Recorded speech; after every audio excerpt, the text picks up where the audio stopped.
Good afternoon. I call this meeting to order on February 14th, 2023. The time is 1:26 p.m. Happy Valentine's Day to all in attendance, and welcome to the Commission for Historical and Agricultural Preservation. Before I begin, I would like to do a roll call. My name is Harry Spikes. I am the chairman. I'm Eric Holcomb, Executive Director. Are we all done? Sorry. Sarah Langley, Commissioner.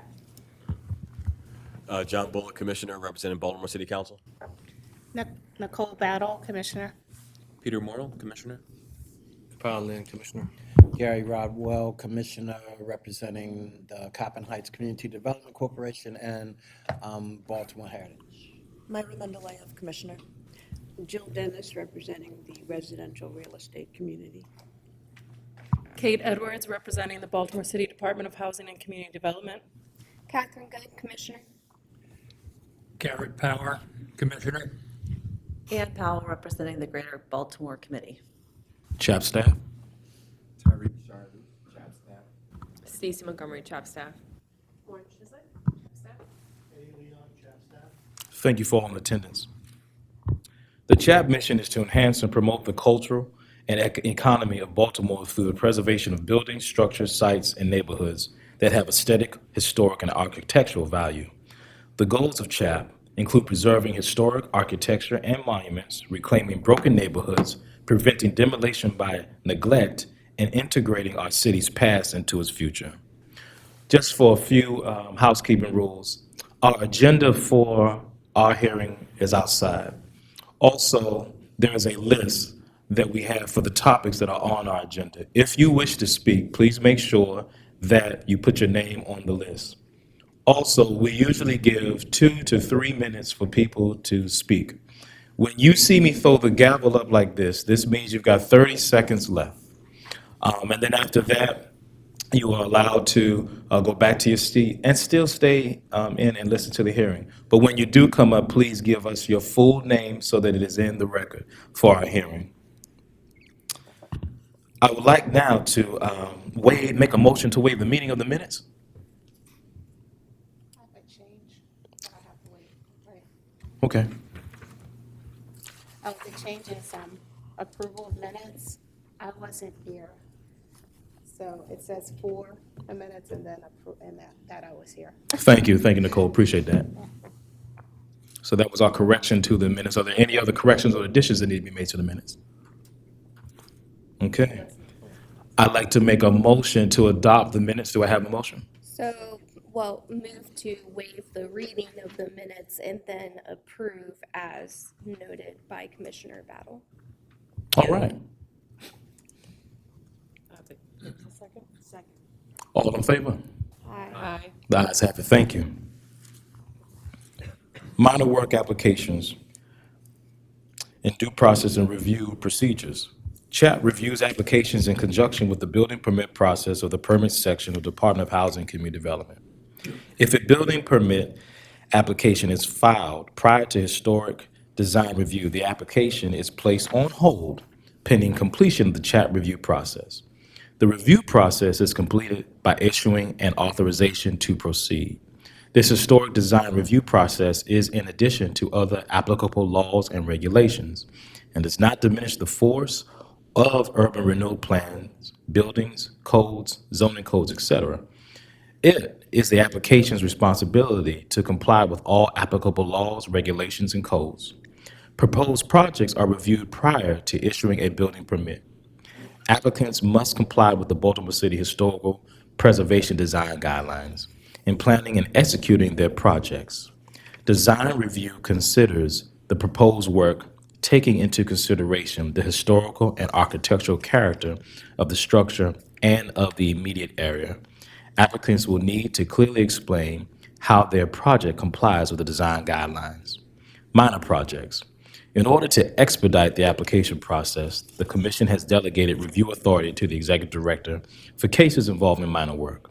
Minor projects must not significantly change the overall appearance or removal of the significant undamaged historic fabric.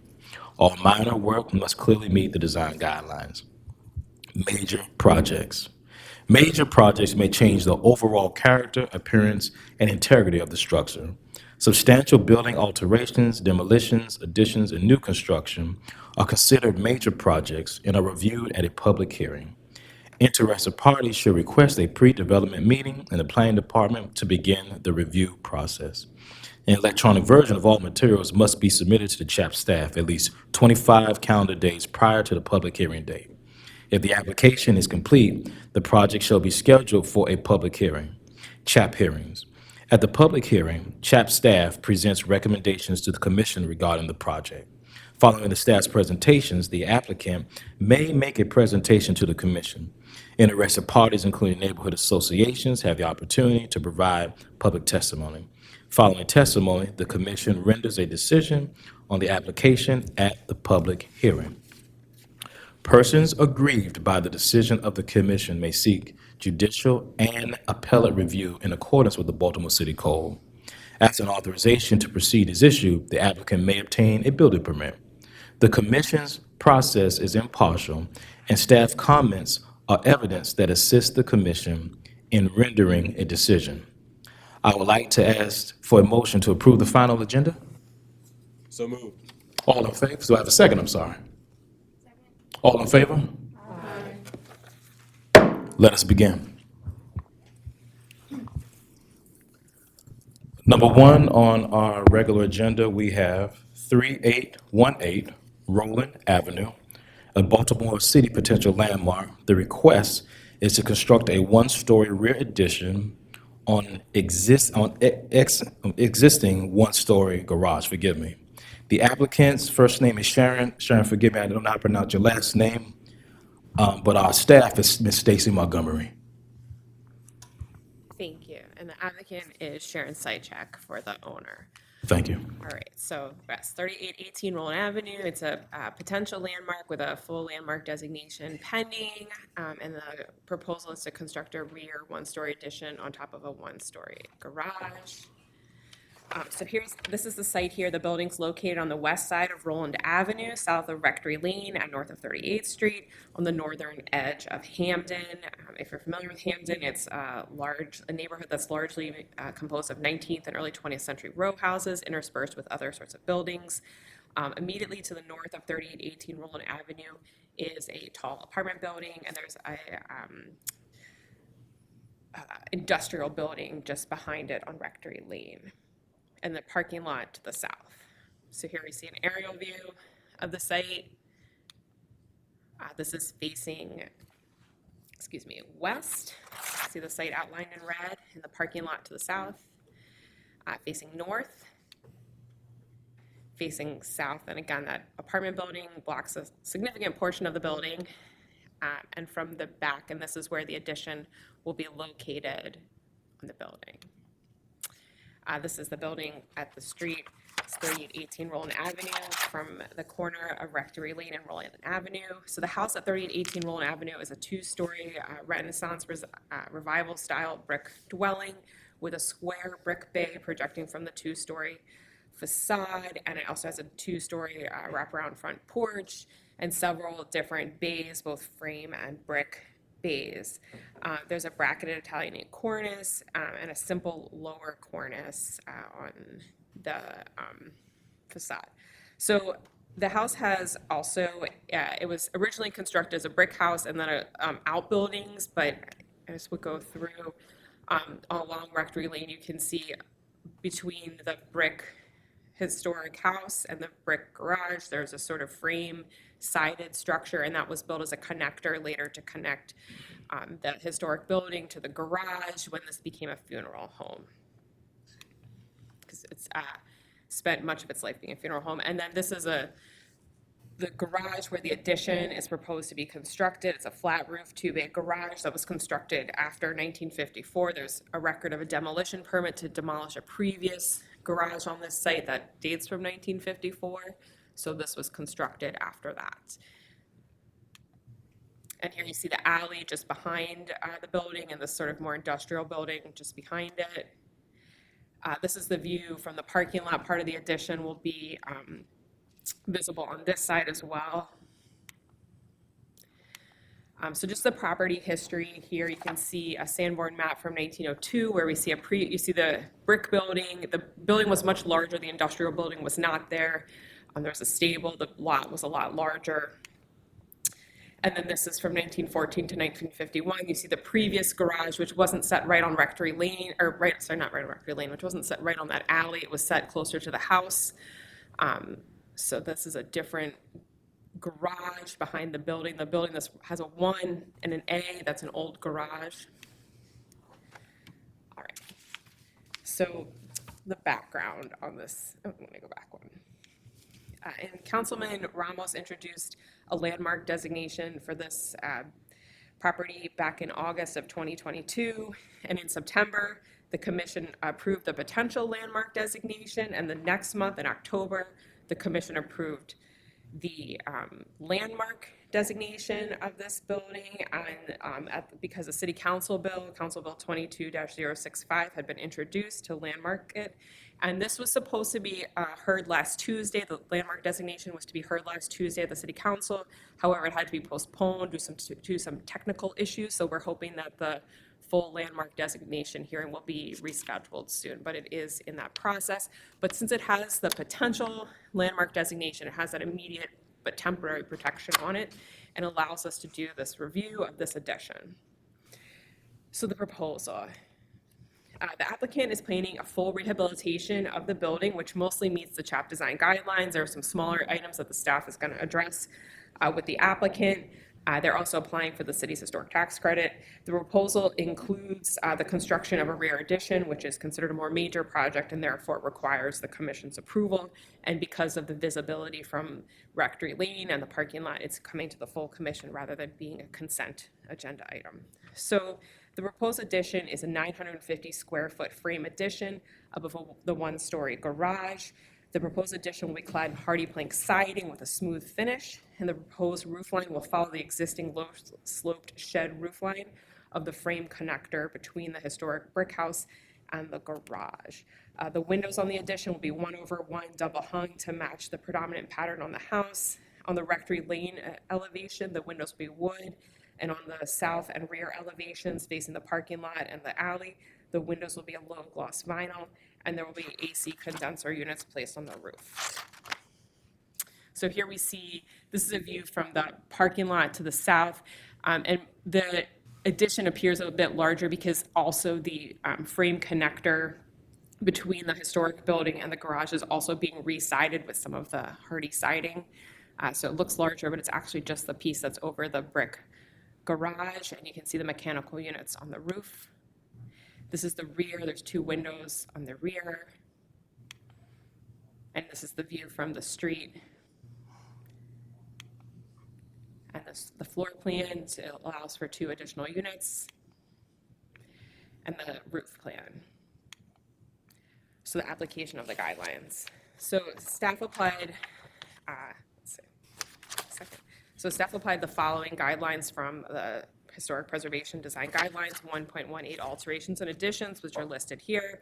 The proposal meets these guidelines. The addition follows the appearance of the existing frame connector in shape and material. It's located at the rear of the property and is compatible and sympathetic to the historic building. 2.1 guiding principles for new design. The proposal meets this guideline. The addition is constructed with contemporary materials, but is in keeping with the form and massing of the historic building. 2.3, scale and form. The proposal meets these guidelines. The addition is compatible with the height and depth of surrounding buildings. The roof line is also compatible, and the size and placement of windows is generally compatible.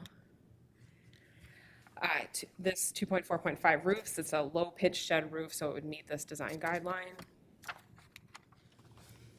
2.5.1, doors and windows. The proposal meets this guideline. 2.5.2, the proposal also meets this guideline. The hardy plank has a smooth finish that imitates historic lapwood siding, which is an appropriate material for this area.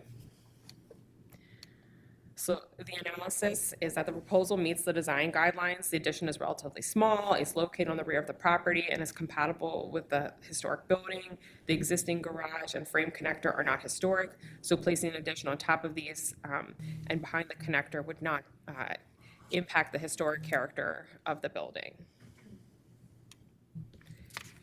As for neighborhood comments, there is no architectural review committee. Hamden is not a Baltimore City Historic District, so there's no comments. The proposal was, or the agenda was provided to neighborhood associations, so if someone did want to comment, but there's been no comments received about this project. So the staff recommendation is approval of the proposed addition. Are there any questions?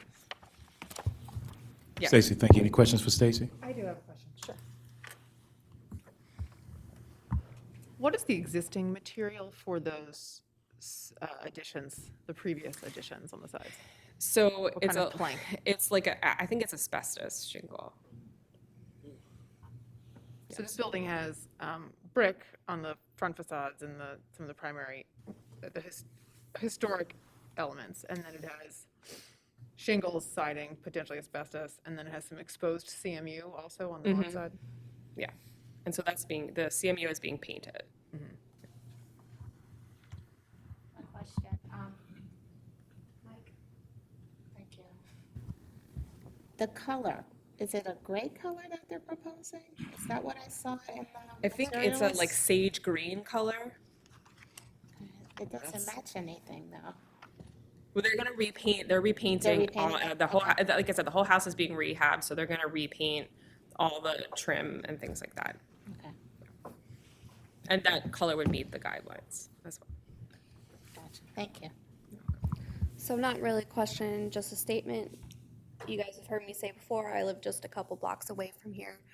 I think the addition as they've designed it fits in well with the neighborhood and other things you see for additions on the rear of the house. So even though it's extra visible, it's just kind of happenstance because of the parking lot, below it, and the road, the rectory lane above it is not a through street, so it gets very minimal traffic. But I do think it blends into the neighborhood well from other residences around there. Go ahead, Ann. What about the gang mailbox, pedestal mounted mailbox on the street? Is that something that we have any review of? We would review it, but we're not particular, like, we don't really have I don't think we have a guideline about mailboxes, freestanding mailboxes, so we just make sure that it's placed appropriately as part of the staff review of the rest of the project. I just don't see the others. Yeah, so we would take a look at that.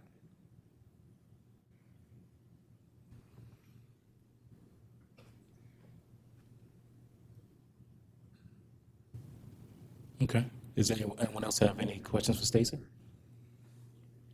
We do not have anyone listed to come up and testify. However, is the applicant here? Okay, thank you. So commissioners, we have, before we move forward, is there any more discussion that needs to be taking place? Go right ahead. Yes, I have a comment. So this building has been added on to numerous times, and it's quite obvious what was an addition to the historic building, which I guess is good and bad. Some of the construction is not, the addition construction is clearly not of as high quality as the original construction. So by adding more addition construction that looks like, let's say, the lower quality, and that it's plank siding kind of, and that doesn't match much, even though they're going to paint it all. I guess I just want to make sure that if what we're approving to add to this building again is going down a positive path toward the whole building looking unified and not making it worse with another plank siding addition where the windows don't line up with anything else on the facade. So I guess my comment would be that on it's the south elevation, but they're labeled the proposed left side elevation. There are two windows shown that in the addition that are above two existing windows. Sorry. Yeah, no, thank you for pulling that up. It's the rear, which is the. Oh, that's different than I'm looking at on my screen. Okay. They have actually responded to that. Never mind. So I'm looking on screen, so maybe that's an older If copy you're of the looking plans. at the whole ATP application package, if you're looking at the plans and that's different than the plans that are, there's like separate documents that are plans. This is, we had made the same comment that the windows were not properly aligned and they Thank you. fixed that. They Thank you made for that anticipating correction. my every, okay. But- So I don't have a Yeah, comment. Then that- they have yeah, addressed my that was a concern with those left rear windows. Thank you. Okay. Are there any other commissioners that'd like to add to the conversation? Okay, Stacy, you go back to our recommendation page. I'm sorry, I do have one more question, which is that the mechanical units that are shown on the rooftop, they're not, well, again, I'm looking at the older one, I should know that's newer. They're not shown as visible from the north elevation, the right side elevation. Is that because there's a false parapet or something I'm not sure. blocking them? Because they're shown on the rear, but presumably they would also, I mean, I'm sorry, the rear, they're shown on the left side elevation.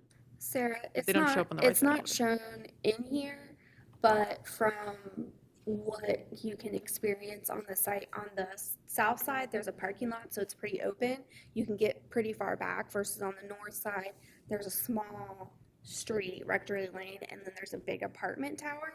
So it may be that you can't get far enough away to actually see them. So maybe they didn't draw them on both They sides might because not they're have drawn arguing it that they're not as that way. visible from the north side because you can't get as far back? I am theorizing. Yeah, so, Yeah, that, Stacy, do you have any I can intel on certainly that? ask about that. That's usually a final detail that we get into, but I think they're also placed closer. They're to- set back there. Okay, that's fine. Thank you. Okay. Thank you, Stacy. So the recommendation is staff recommends approval of the proposed rear addition. With that proposal on the floor, do I have anyone who would like to make a motion? So I move to approve staff recommendation. Do I? Oh, thank you. Thank you, Kay. Do I have a second? Thank you, Kay. All in favor? Aye. Any opposed? The ayes have it. Thank you. Next on our agenda, we have Broadway Plaza, Fells Point. The request, update concept review, construct metal enclosure around outdoor seating area in front of Broadway Market. The applicant is Baltimore City Public Markets Commission, and the staff is Mr. Eddie Leon.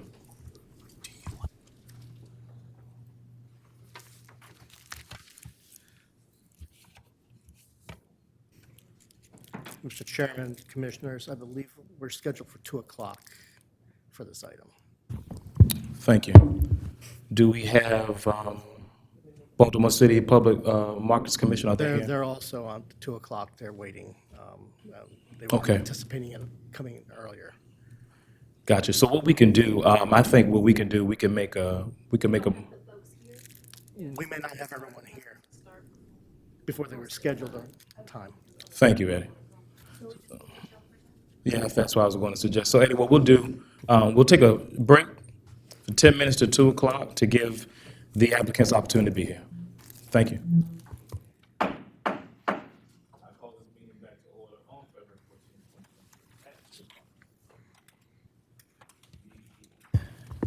Next item on our agenda is Broadway Plaza, Fells Point. Request, update, concept review, construct metal enclosure around outdoor seating area in front of Broadway Market. The applicant is Baltimore City Public Markets Commission. The staff is Mr. Eddie Leon. Thank you, Mr. Chairman, Commissioners, ladies and gentlemen. We have an updated concept review for a project that came in not too long ago. Evan Weevil of East Wing Architects is the architect of record. Baltimore Public Markets is the applicant. As we saw before, at the December 13th, 2022 public hearing, there was a proposal for the plaza site, which is currently a parking lot south of the shed building on the north end of the markets on South Broadway. And as per the commission motion of that hearing, they were disapproved and requested to come back with different proposals, 2 or 3 proposals. The applicants have done that as of this point. The CHAP Commission staff reviewed this proposals under Chapters 4, Design Guidelines for Historic Landscapes, 4.2, Landscape Features, 4.1.2, Public Parks, 4.2.1, Site, 4.2.2, Views, 4.2.4, Fences, Walls and Gates, 4.25, Sidewalks and Walkways, 4.2.8, Trees and Other Plantings, 4.29, Lighting, and 5.1, Archaeological Feature Excavations. Staff applied these guidelines to both options A and B, which we felt addressed the project. The site is currently an open-air former parking lot that has been infilled with gravel to provide outdoor gathering space. It had historically been a market building site that burned down in the 1960s and has been a parking lot since then. There were no historic park views or historic walkways, pavilions, or any other facilities associated with the site. There's no natural man-made landforms to preserve. Both proposals are designed to be open-air daylight hours and at night closed to secure the new plaza. The surrounding historic buildings will have an open-air aspect, and the site subtly disturbed by the metal fence and tree proposal. The proposals be located on a site where historically a market shed building stood. New metal fences are a standard height of 6 feet. Designs contemporary and compatible to the historic setting of Fells Point community. The site can be considered as a front, side, and rear yard settings depending on direction of either the pedestrian or the vehicle traffic approaching. Contains no historic sidewalks or walkways. There's no historic paving of any kind.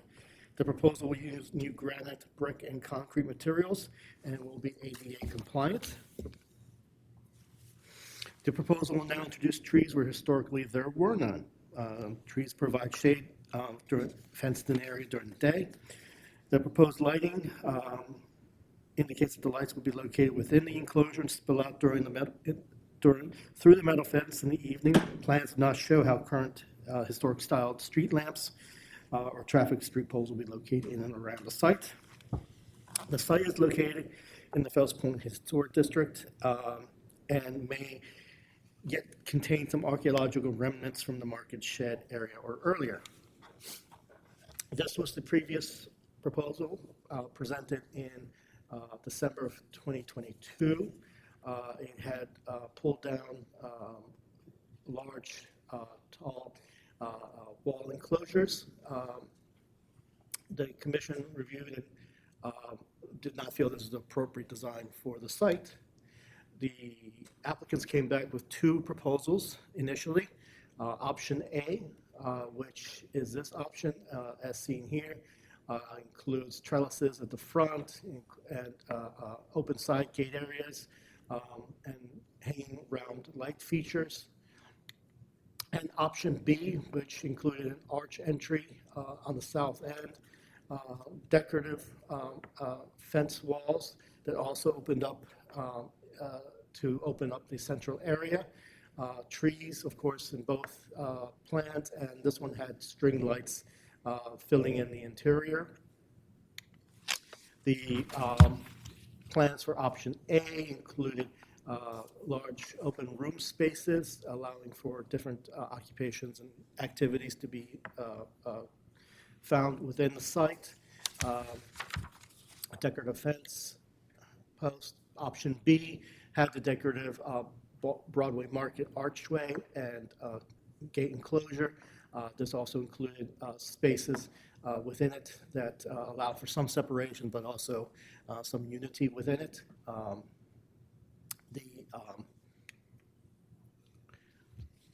In reviewing the different options, the staff believes the site improvements comply with the CHAP guidelines.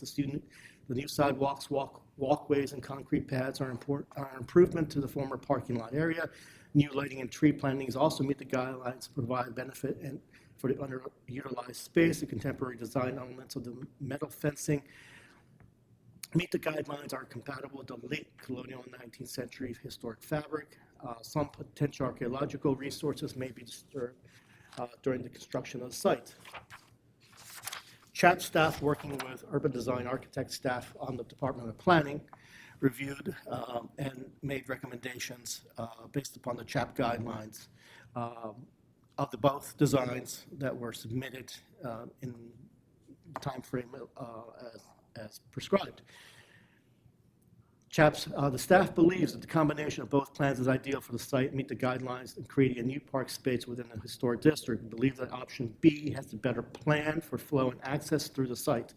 It functions better as a public space and is more visible to pedestrians and vehicular traffic.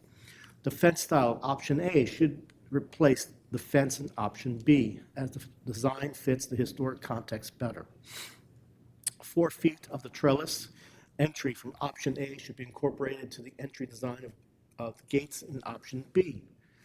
The rear pavilions in option B provide for ample shade with a variety of seating for the public. The 3 large room spaces provide a comfortable experience within the fenced space. The placement of the trees, the staff believes, should be aligned with the fence walls to allow a more central flow for pedestrians. So in other words, locate the trees to the perimeter.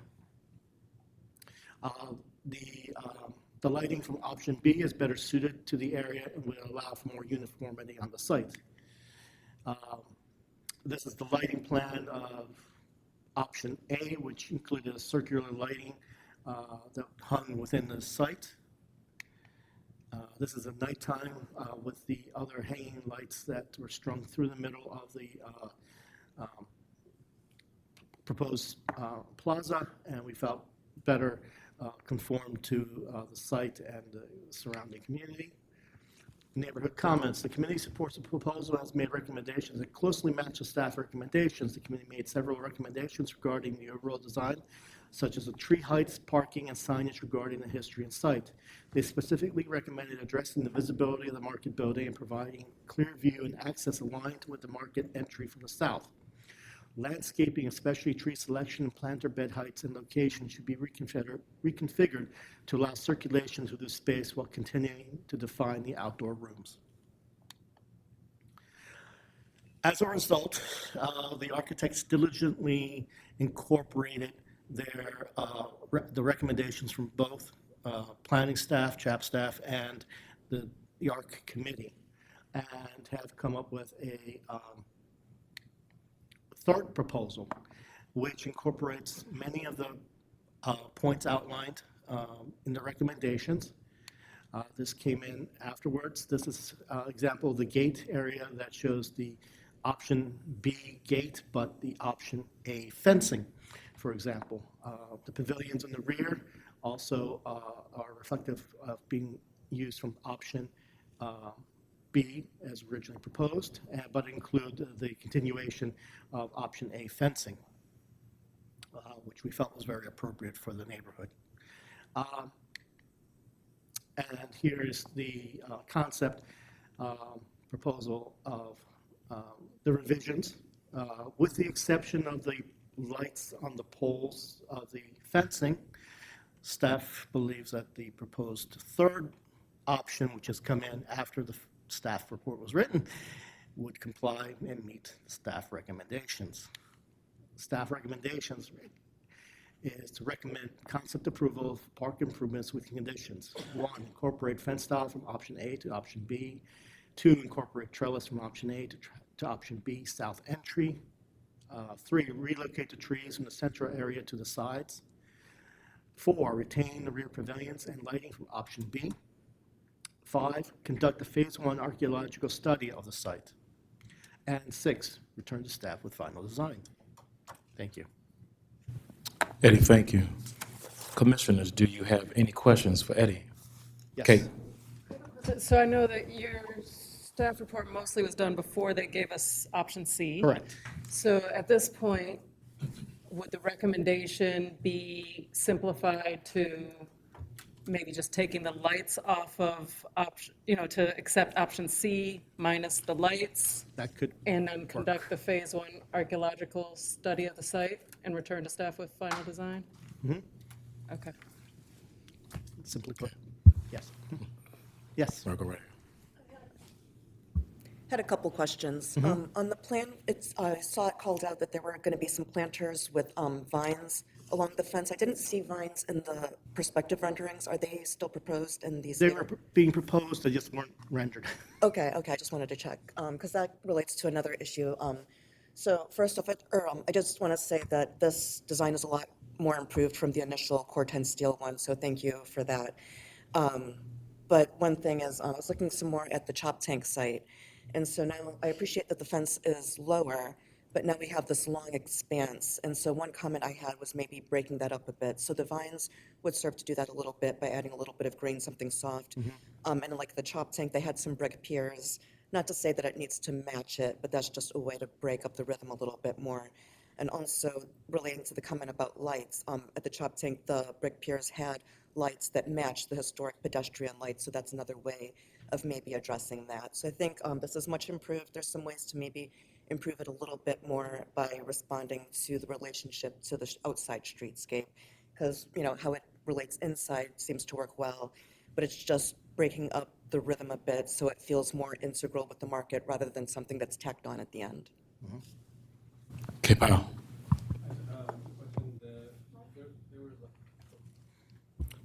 There was like a row of historic, more like gas lamp lights. Correct. Are those all of them being removed completely? I assume they'll be removed during construction.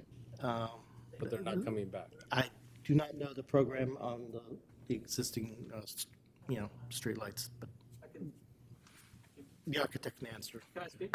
Before you come up, do we have any more questions for Eddie? Ann, go right ahead, Ann. Can you show C again? Thank you.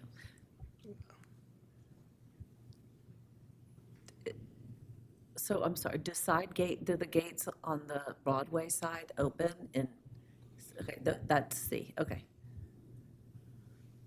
Thank you. Okay. Eddie, thank you. Thank you. By all means. And there are some letters of support comments from the ARC, and also we just received a letter of support from the Fells Point Main Street group for this project. And full name for the record. Evan Weibel. Thank you, Evan. Go right ahead. Okay. I guess I'll address the first comment first. And Evan, come closer to the mic. Yeah. So one of the other, thank you all for having us again. It's great to see you all. One of the other comments from the last meeting was to coordinate and collaborate with a landscape architect team, which we have. We're working with Flora Teeter, which has been a great experience. So in regards to the growies, which is what they call them on the side of the fences, all the fixed panels would have vegetation, and then the opera panels would not, which is sort of practical, but I think that's a great way to accomplish what you're speaking to, which is just to break up the facade and soften it a little bit, which has been that's a word that's guided us through this process as well.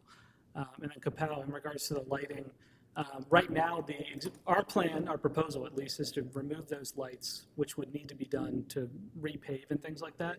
The existing historic style streetlights also block the sidewalk considerably. So one of our goals with incorporating the lighting into the fencing was to create a more accessible environment and not have the contrast of those historic style Fells Point lamps, and then our slightly more contemporary fence structure. So we're hoping to coordinate the two into one cohesive design. So you'll remove and not replace the south portion, the north portion will stay, or those will go away too? There's lights all the way down. Right, so all the lights along Broadway on either side would come out. Okay, Yeah. thank you. Yep. We have any more questions for Evan, for any commissioner? Go ahead, Ann.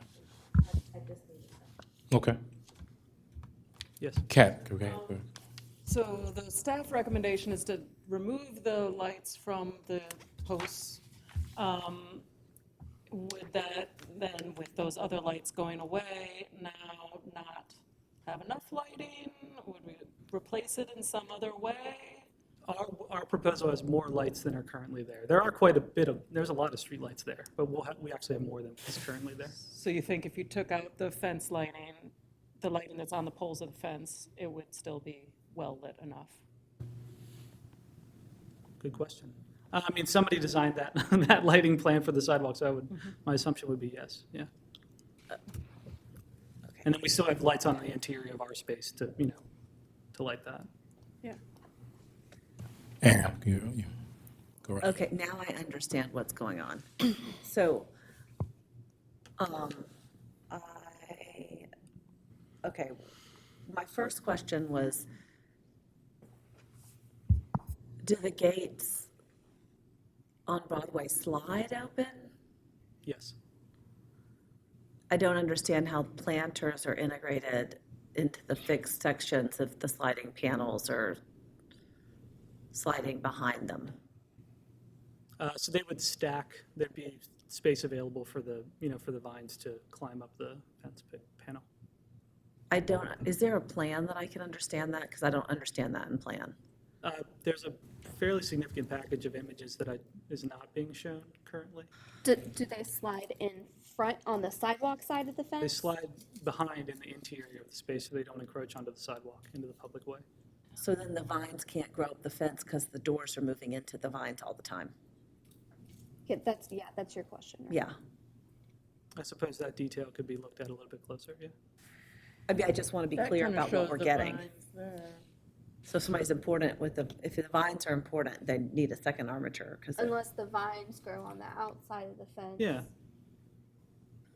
Right, in the planter could soil be medium sort of- that's on the interior of the fence. So yeah, and then this is a great plan. So, I think that I have no problem with the contemporary nature of the lights that are inside of the site. Like, that's irrelevant to me, but but I do think that the historic-ish lights that are there now are part of a streetscape that are for this whole length of Broadway. And so it seems like there should be some middle ground, and you wouldn't want to take out all of the street posts because then you would be breaking the streetscape that was just installed to harmonize the neighborhood. And so are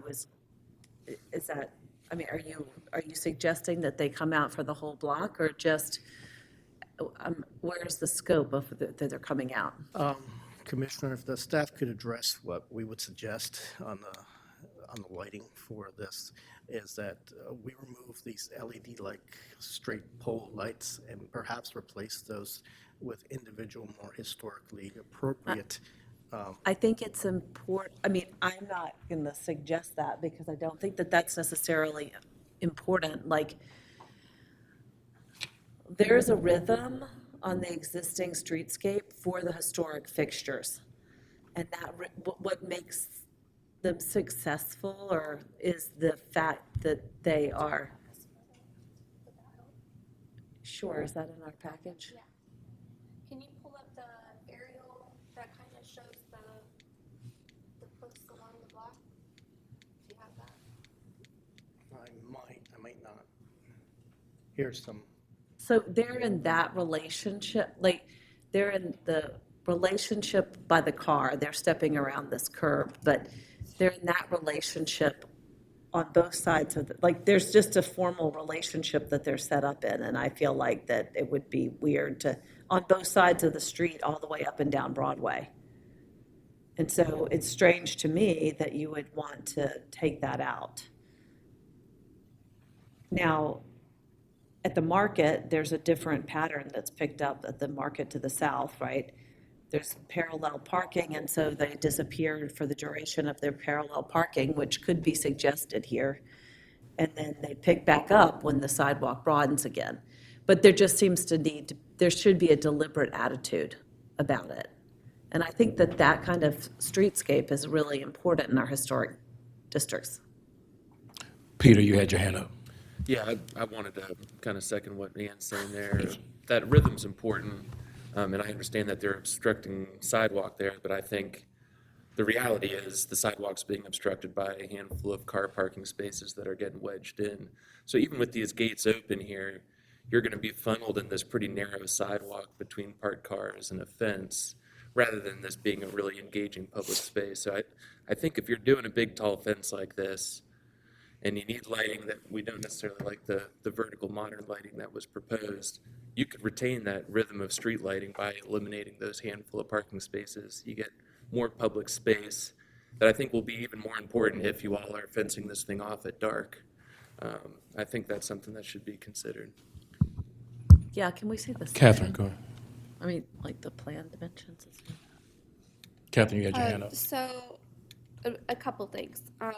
One, the contemporary lighting on the post actually does not bother me because it's a contemporary design with the fence and everything, and I feel like that blends with that. However, I do think the comments about having the streetscape tied together, um, but as a person who can struggle with walking and maneuvering around objects, I also appreciate the applicant trying to make that sidewalk more easily accessible, and navigating around the things.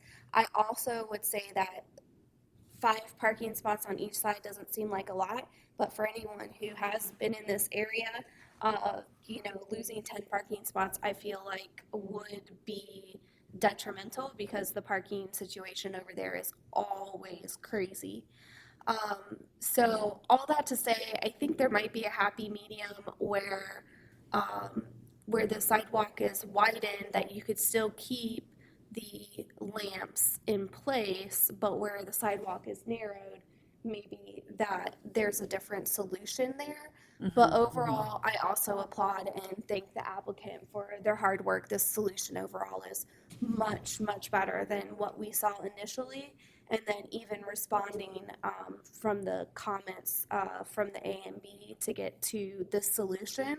And so I thank you for your hard work there. And I think we're almost there. There are just a few kind of these smaller things to work out.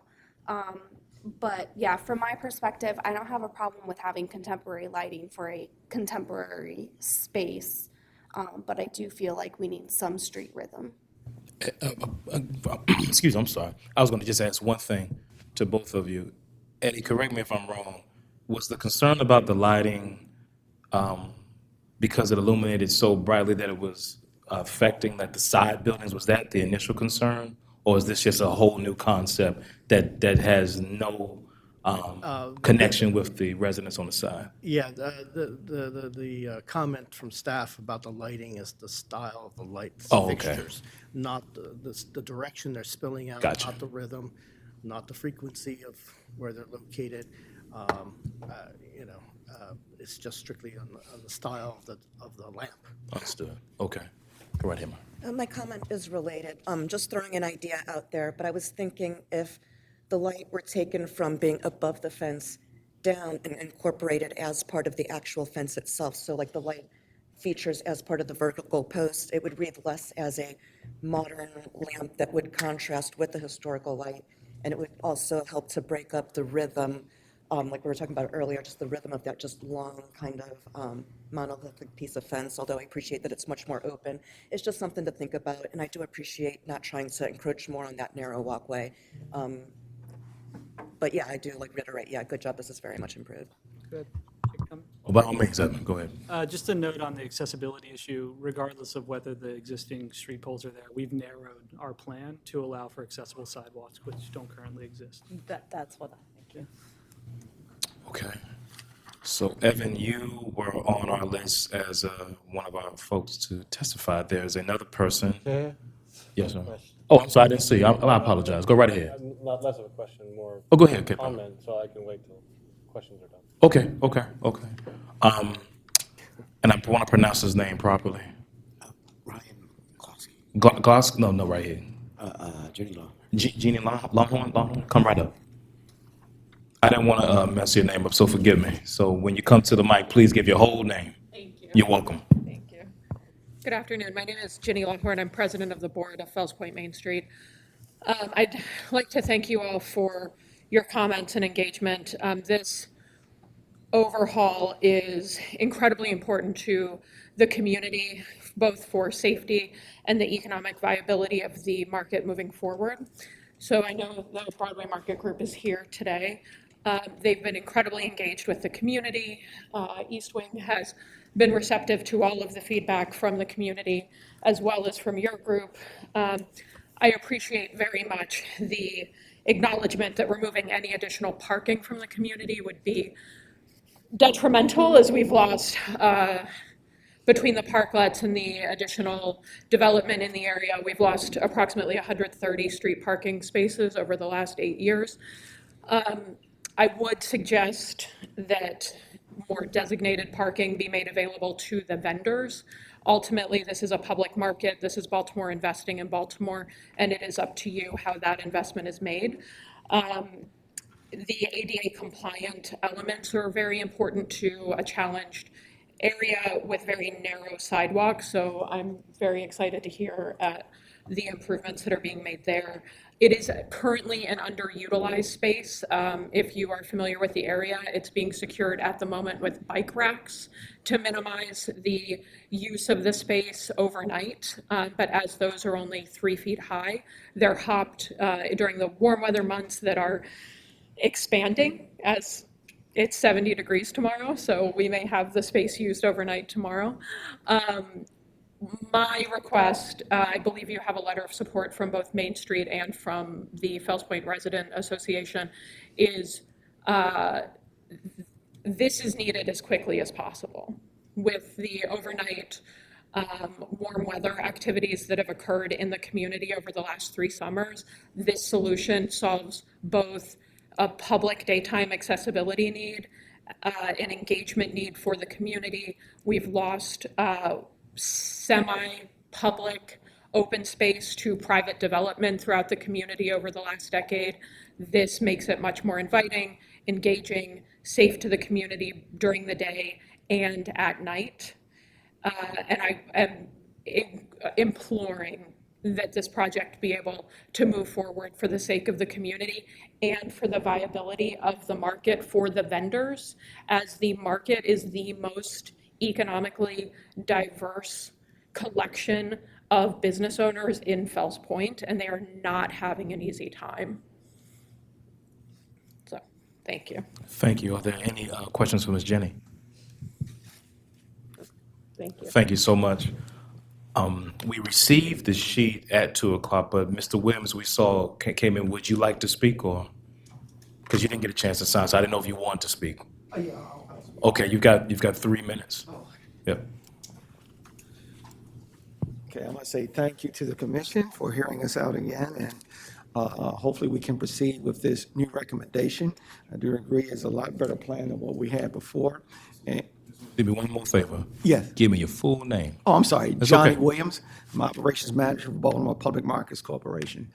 And this idea would be a win-win for the community. It would be a win-win for the public market. It would be a win-win for our merchants. And I hope you consider this, and let's move on and make the market greater than what it is now. Thank you, Mr. Williams. Any questions for Mr. Williams?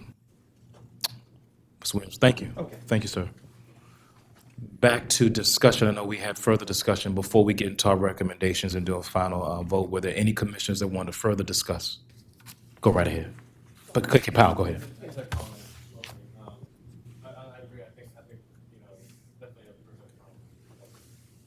definitely improvement from the first time, I think, and it's getting more towards a scale that's starting to make sense to the site. I think I'll just lay out a few comments and just, again, just my concerns, and not in any particular order, but I think the lighting is important there, and I think, we make great efforts to keep that type of historic, sort of style lighting throughout the entire district. And just to remove them all of a sudden, I think is a bit strange. I mean, it's kind of like if you remove them here, then you ask yourself, would you remove them at the pier or in the South Plaza towards Thames? I feel like you have to ask that same question. So if it's easy to knock it out here, then I guess as a historic district, we should be fine to just replace those with new lighting as well. So I think that's a big concern. I feel like that I would be very cautious about that. That would be something that we could, as a historic commission, just flat out say that's fine.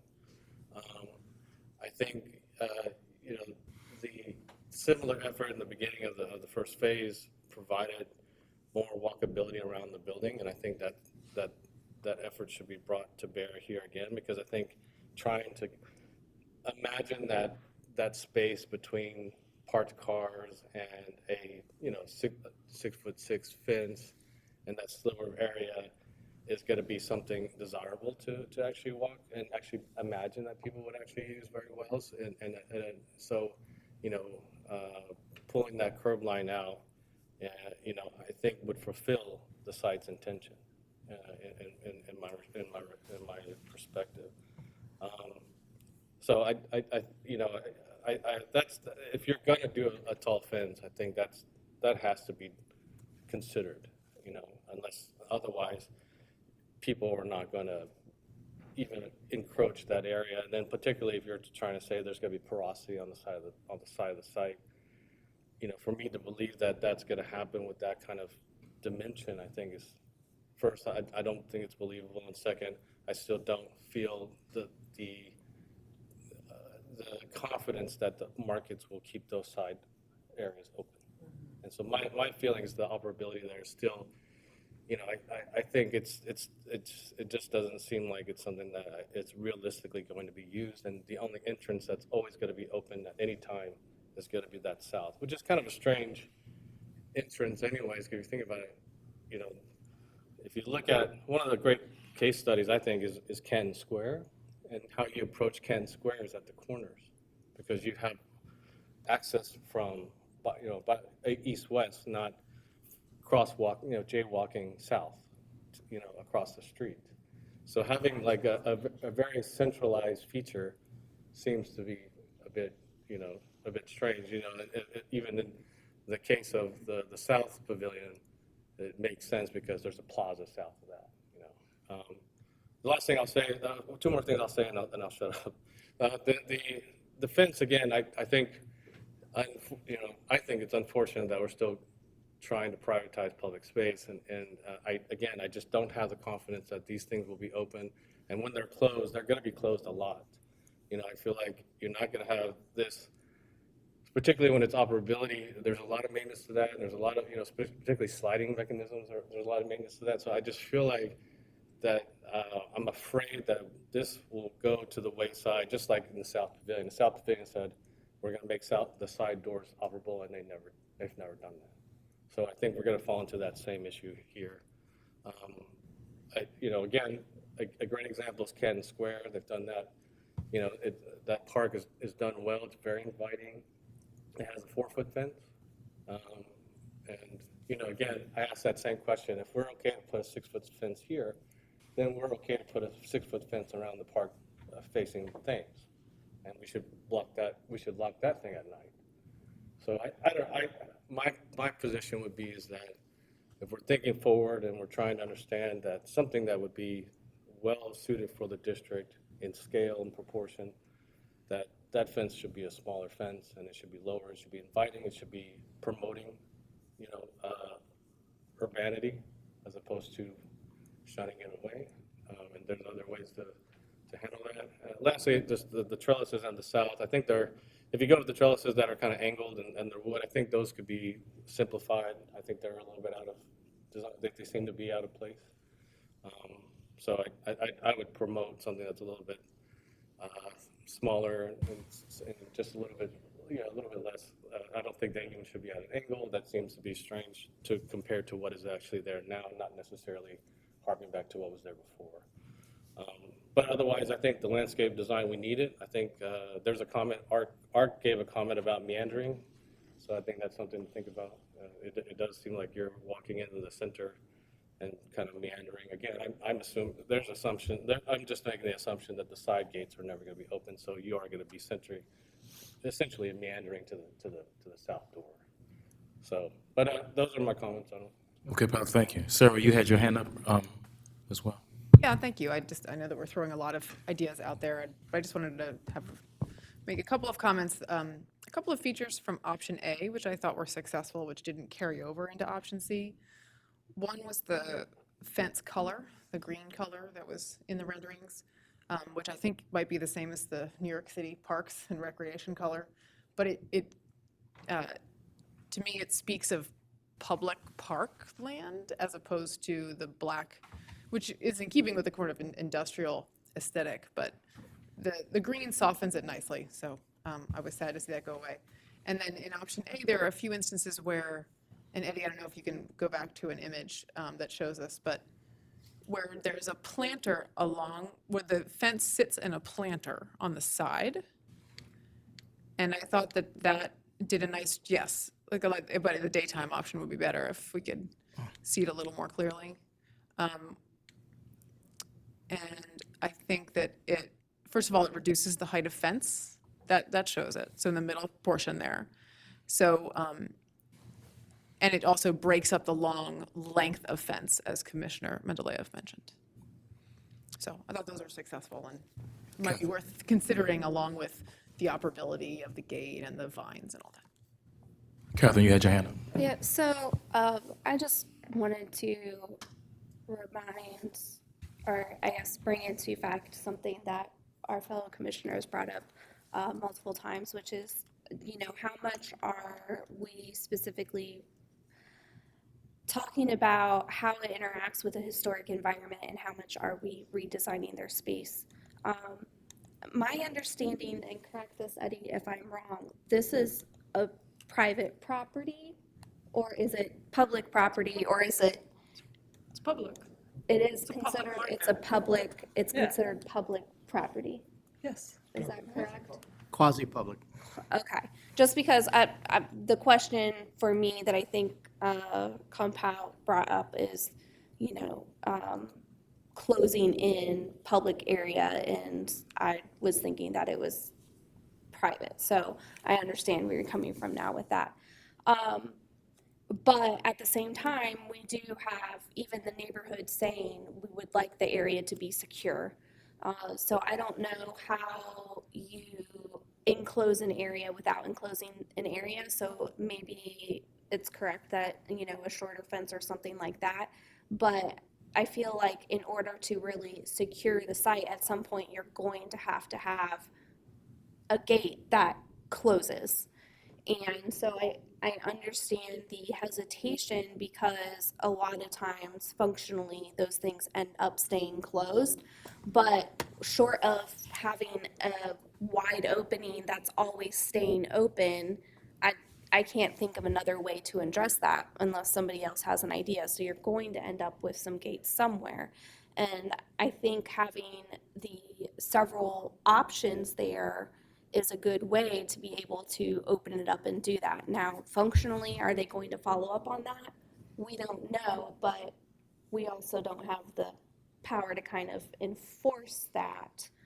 And again, just a lot of back and forth. And I do agree with you, Sarah. I think some of the options in A with the kind of planner and breaking up the height of the fence, maybe that would help solve some of that.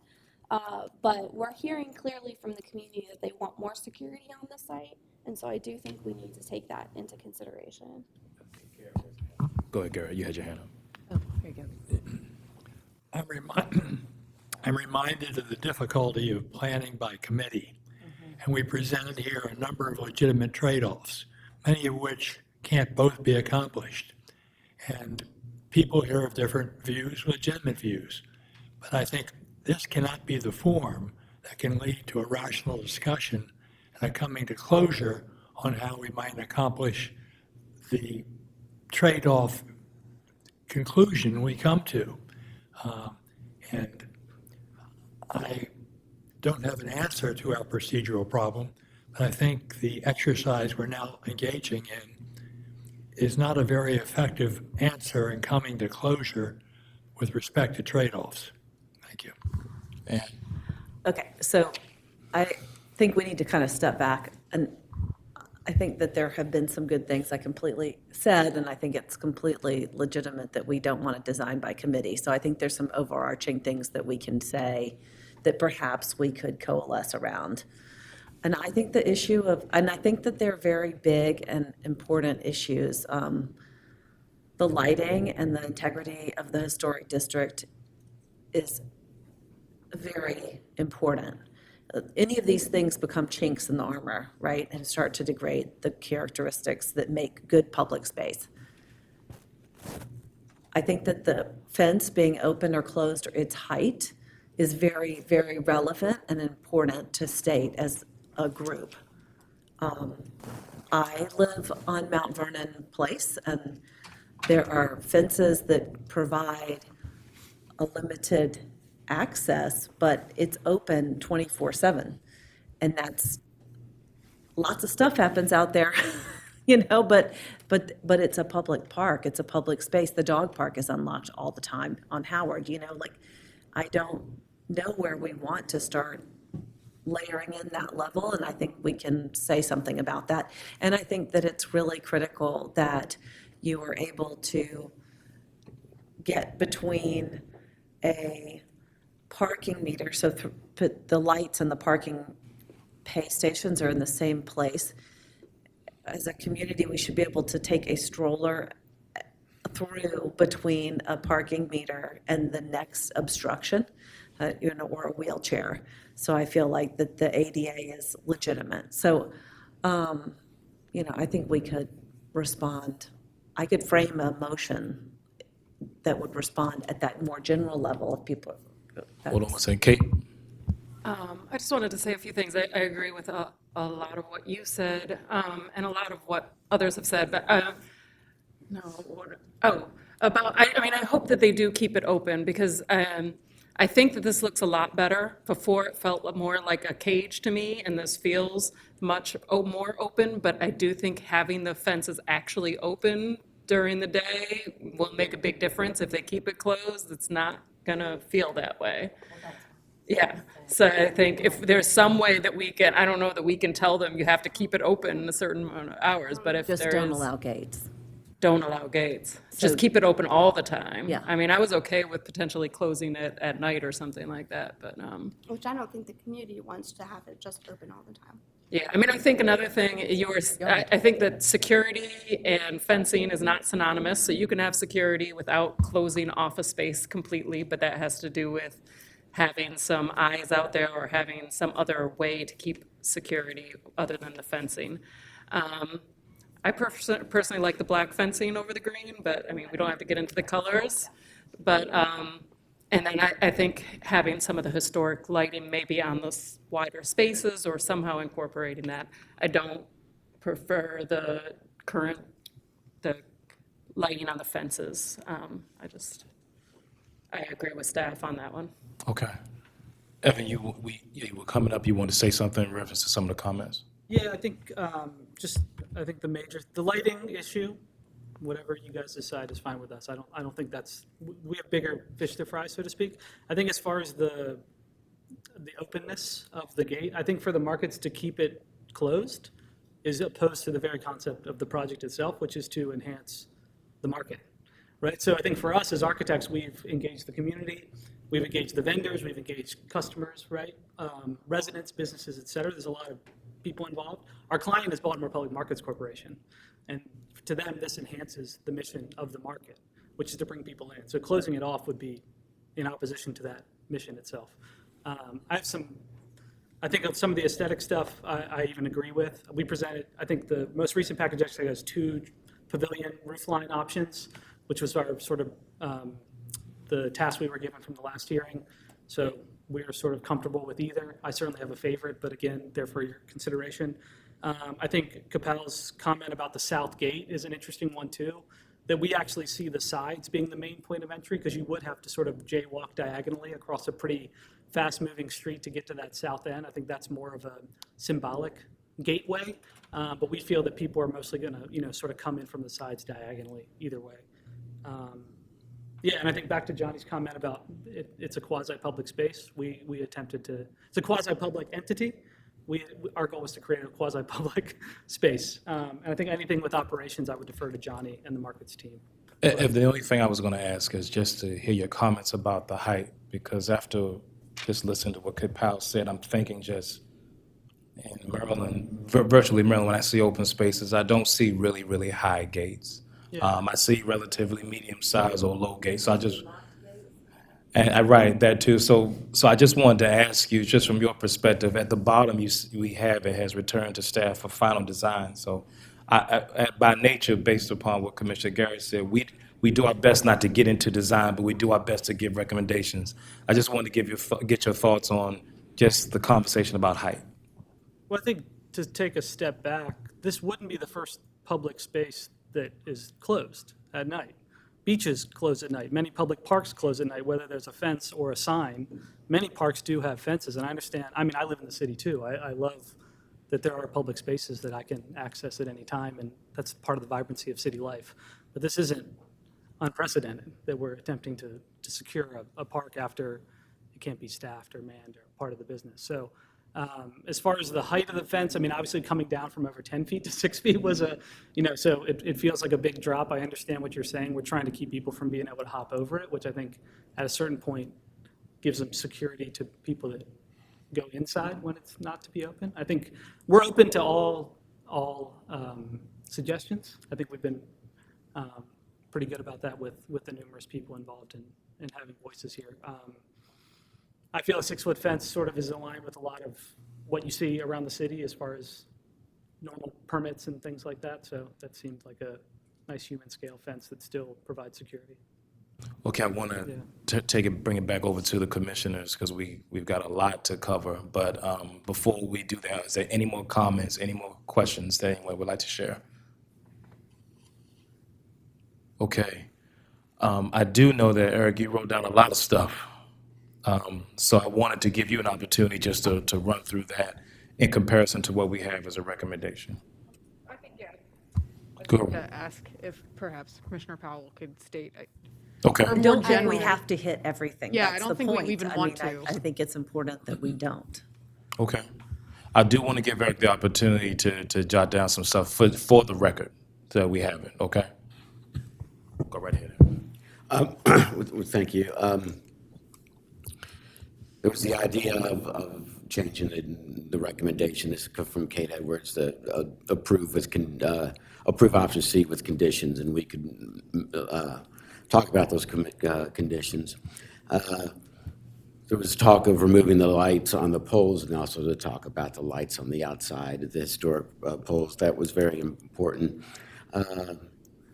Commissioner Mendeleev talked about just sort of visually breaking up the length of the fence through several different ways, through plantings and or brick piers. And also there was the idea of the planter on the exterior was another way of doing that. And also lowering the lights and incorporating them into the fence post. Kapow questioned the height of the fence. Is that necessary? Questioned the necessity of having this fenced in. Also to simplify the trellis on the south side. That was something he said. Commissioner Langmead spoke about the fence color, and she liked the green color. And she also liked the idea of that planter along the sides. And then Ann talked about the lighting as being very important, the fence of the height being relevant, and ADA being legitimate for access around here. So that's what I wrote down. Okay. Eric, thank you so much. So we have our commissioners, we have a recommendation. Do we have anyone else who'd like to speak before we get to making a final decision? We would like to Yeah, hear. I would like to say, first of all, that Okay. I did make my comments, and I agree, though, with the other commissioners that I don't think we should be designing by committee and telling them to change this and change that and change that. I agree. This is a discussion, and the design team and the owners can hear it. So neither of my comments would I like to be part of the resolution. Okay. I think we should, I Fair agree enough. that we should generalize it, and I would be interested to hear what Commissioner Powell proposes. Very well. I would just like to echo that. We got a lot of talented folk in the room who are all architects and, very successful at it. And so you could come up probably with 5 other designs if we, That's if right. we wanted to. That would work, but that's not our role. That's right. And go right ahead. Okay, so I recommend approval with 3 caveats. This would be the motion. Historic, Of C? yeah, sure. Historic lighting to be maintained. 5 feet to be clear between at the tightest point, whether it be a light fixture or a parking kiosk, whatever the street obstruction is, and whatever intervention they do, 5-foot minimum clear sidewalk. Is that the ADA for just a straight path? You just turn No, around. but this is a civic realm. Yeah. Two people should be able to pass each other, and in my opinion, 60 inches is about the minimum for like 2 strollers passing or 2 wheelchairs passing. It could even be greater, but Historic lighting maintained, you mean all of it, or just where it can be maintained? all of it. Provide the 5 feet of. All of it. The parking kiosk are in the same line, and that's not moving. So Currently, you think there's enough? Yeah, I would say, why are we sacrificing people space for car storage, There's nothing saying that that has to be car storage, so. they could get rid of the cars, they could move the fence inside. Those are the two Could options, not have to but shrink your whole market footprint, You talked about having to shrink your fence line down to maintain so that's the usage, logic. So it's maintain historic lighting, keep 5 feet clear between the tightest point and the new intervention, and then no gates, and limit the amount of fencing to 50% of the perimeter that's being of the site. Limit the fencing to 50% of the perimeter and with no gates. So it's 50% open. I just think that that's like a balance. Well, hold on, is between- that consensus of the commission? I gotta ask No, that. we have to talk about it. I Yeah, think we have to, there's- okay.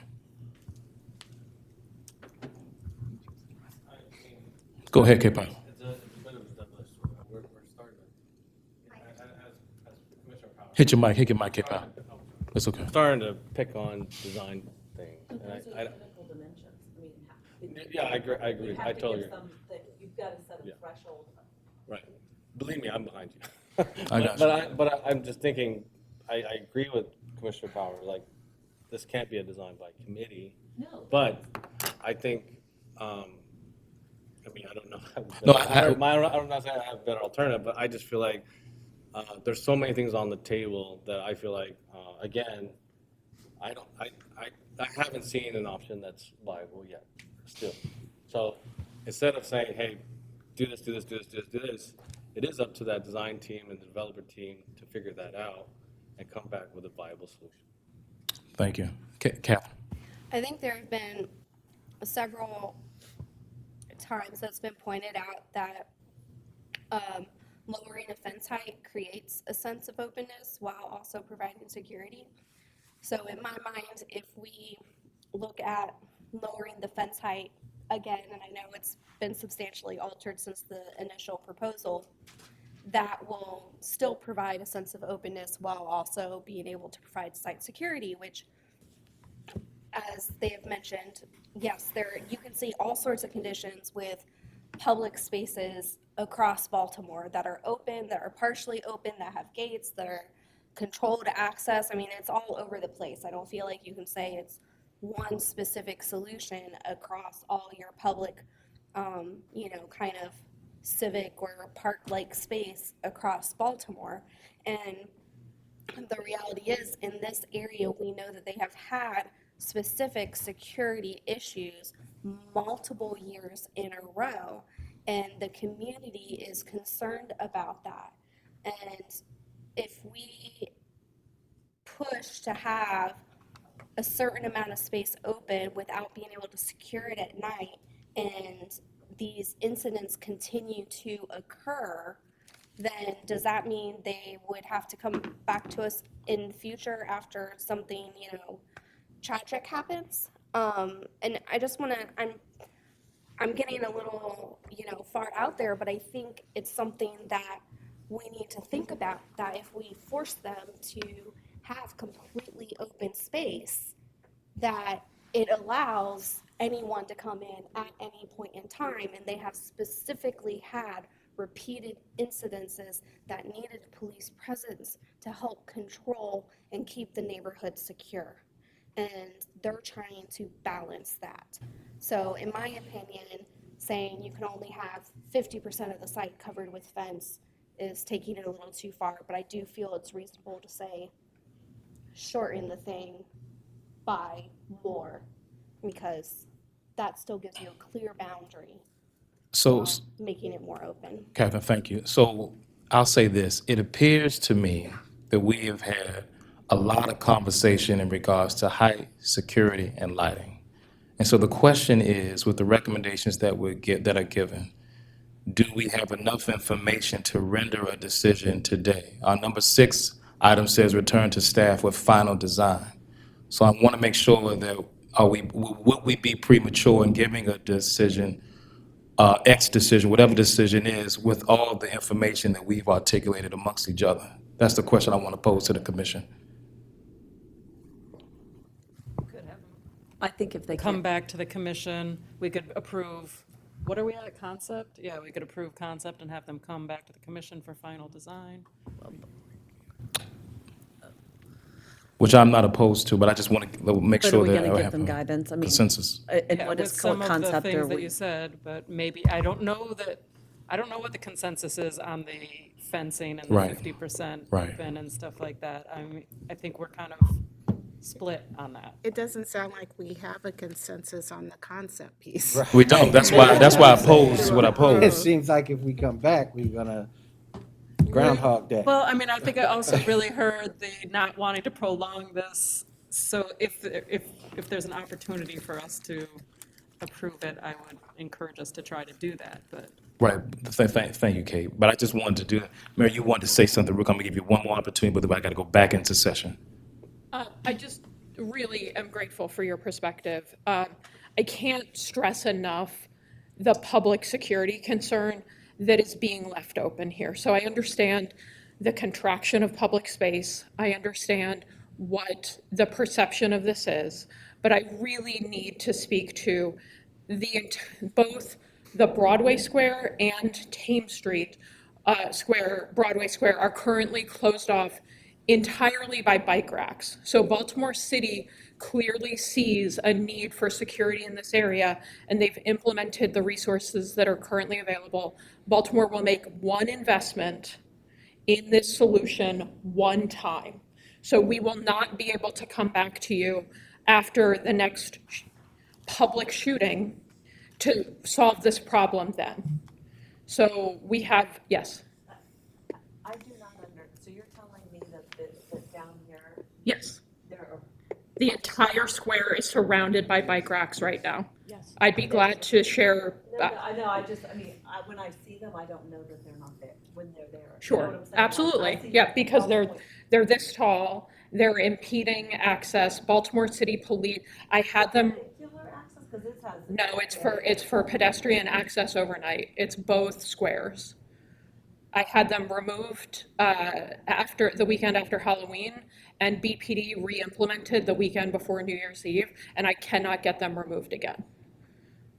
So I'm involved in a public safety conversation every week about the public safety concerns in Fells Point. And I'm explaining that the solution that's in place are bike racks because that's what's available, and that BPD is in support of securing what's able to be secured in Fells Point, and that there have been shootings in both squares over the last 3 summers. I mean, clearly that's not gonna stop a bullet. I'm not, I understand. No, I do understand. Yeah. Is it the congregating people? It's the congregating of people overnight. There was one weekend last summer where there were 300 people in the Broadway Market lot between 1 a.m. and 4 a.m. Thank you. Thank you, Jenny.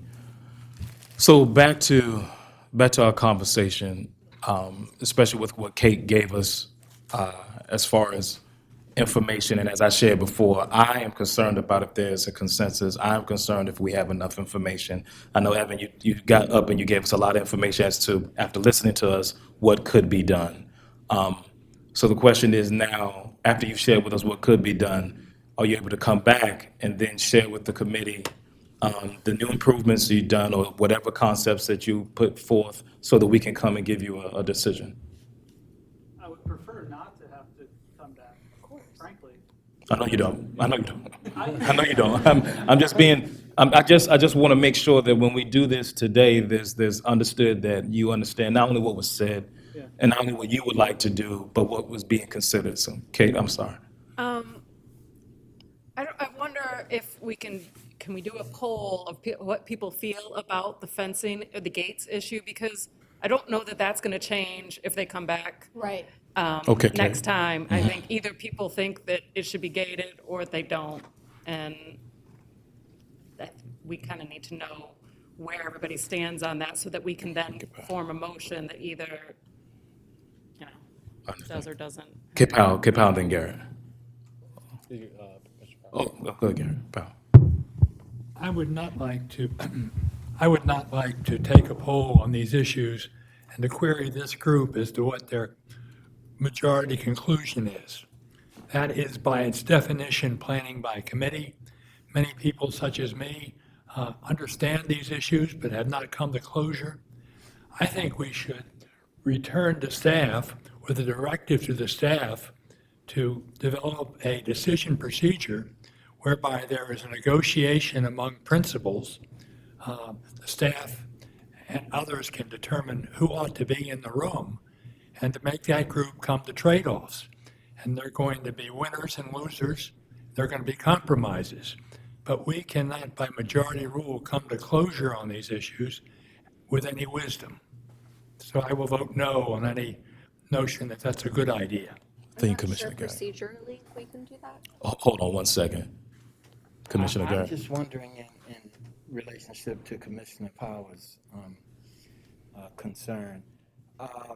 It seems like that battle's already been fought. I mean, it seems like the community has come in and declared that where we are currently, they are comfortable with.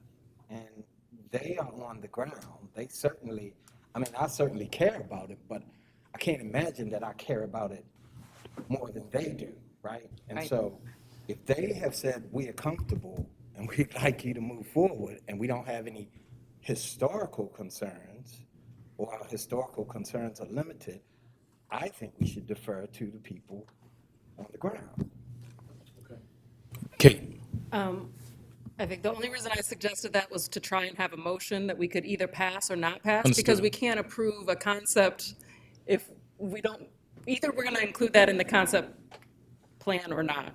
But maybe we just put a motion forward and then we see what people vote on it and then okay, so how about I try and do a motion? Go for it, Kate.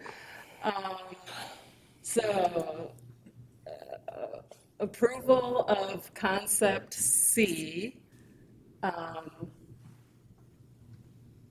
I'm gonna say removing the lighting. How about we say reconsider With the post with the lighting, re-looking at, but not to state removal. yeah. To reconsider incorporating the historic lighting and reconsider the lighting on the fence posts. And let's see, conduct the phase one archaeological study and return to staff with final design, or do you guys want it to come back to the commission? And do we want to say reduce fence height? That's the other thing I heard a lot of.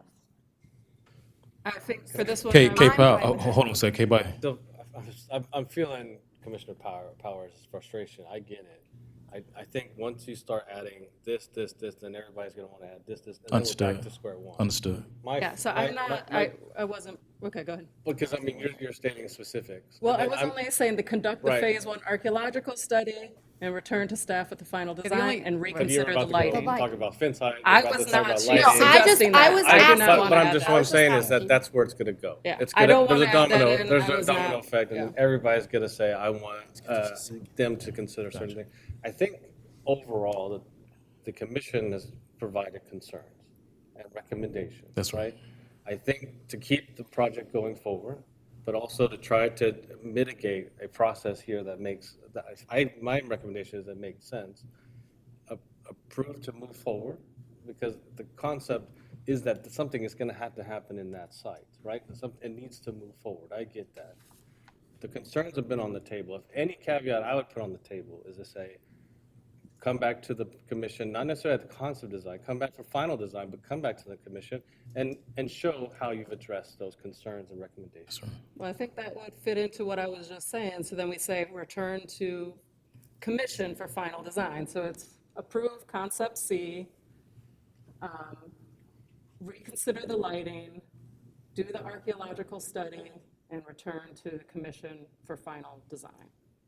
Is that I don't even everything? know. I can't approve our concept C. I don't even know what C is. You know, like there's like option A, B, C, D, C lighting, was- no lighting. That's why I Signing can't. it back up. My point is I'm not trying to approve a Well, we have particular to approve concept. something. We can't We're- not approve one of them. Again, this is my Or we can recommendation. not I'm approve, just but- saying, the recommendation is to allow them to proceed in developing the project further and not get them to come back with another version of concept design. Like, there are things that need to be done. There I are think if things. it moves to final design, we have to approve some kind of concept design.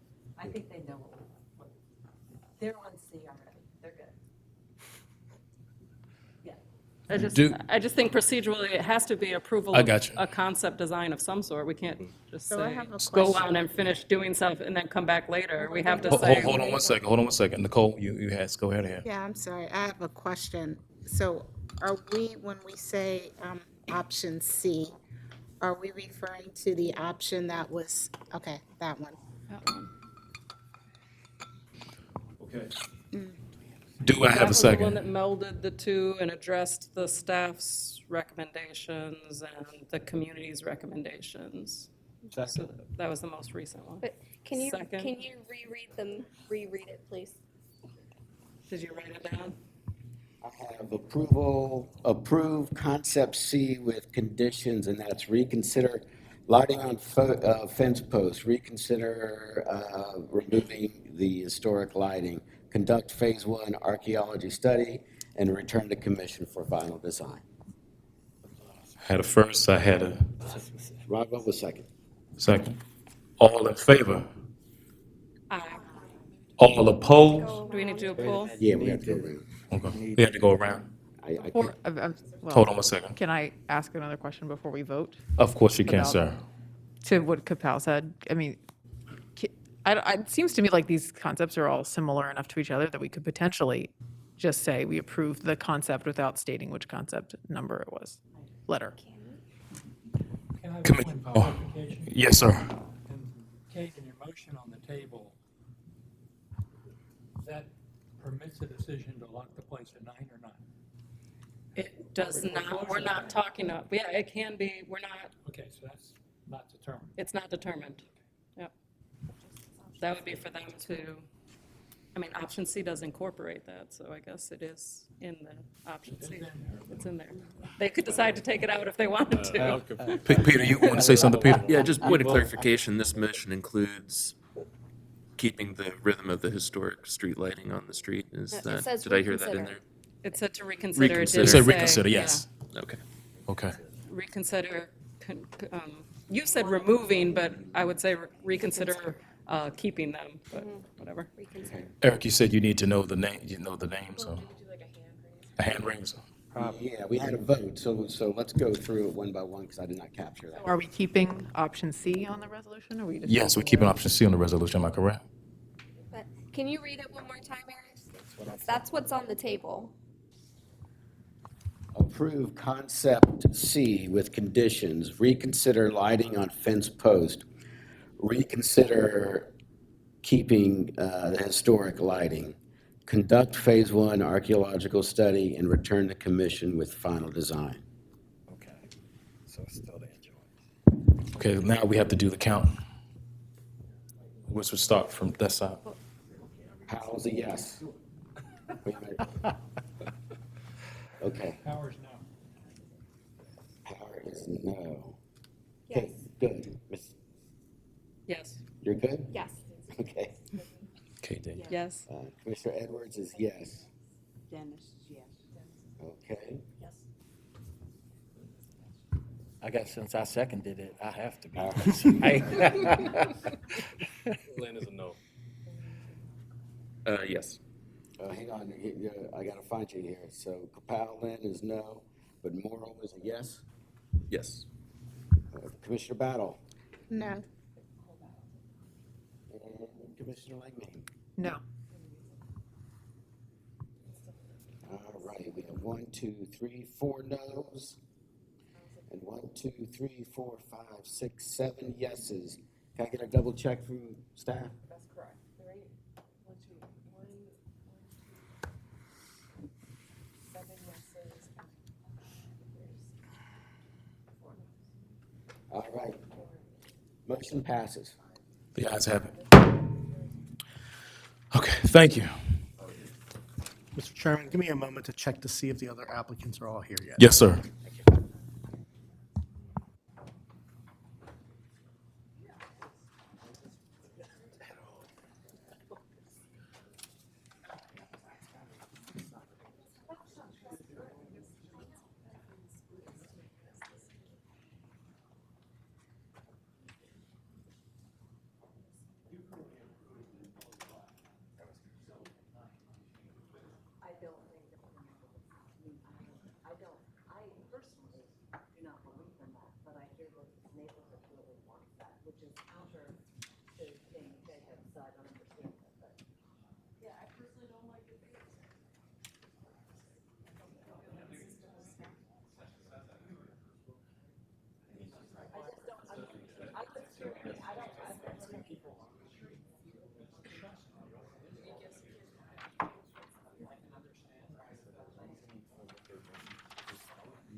Yes. Commissioners, next on our agenda, we have 1800 Soulgrave Avenue, Mount Washington Elementary School in Mount Washington. The request is to construct a two-story modular school building. The applicant is Baltimore City Public Schools, and the staff is Eddie Leon. Thank you, Mr. Chairman, Commissioners, ladies and gentlemen. The applicants were made aware this is an in-person live meeting. They posted the signage which indicated to come to the commission hearing today. I do not know why they are not here. Before you is the location of a proposal. The site has not been reviewed. The site has an asphalt-covered playground, baseball diamond. It was cut several feet into the original sloping hill of the lot. That was never built. It sits in the southwest corner of Kelly Avenue and Lockleah Road, and Soulgrave runs along the south edge. There's a small stone amphitheater in the southwest corner on the site.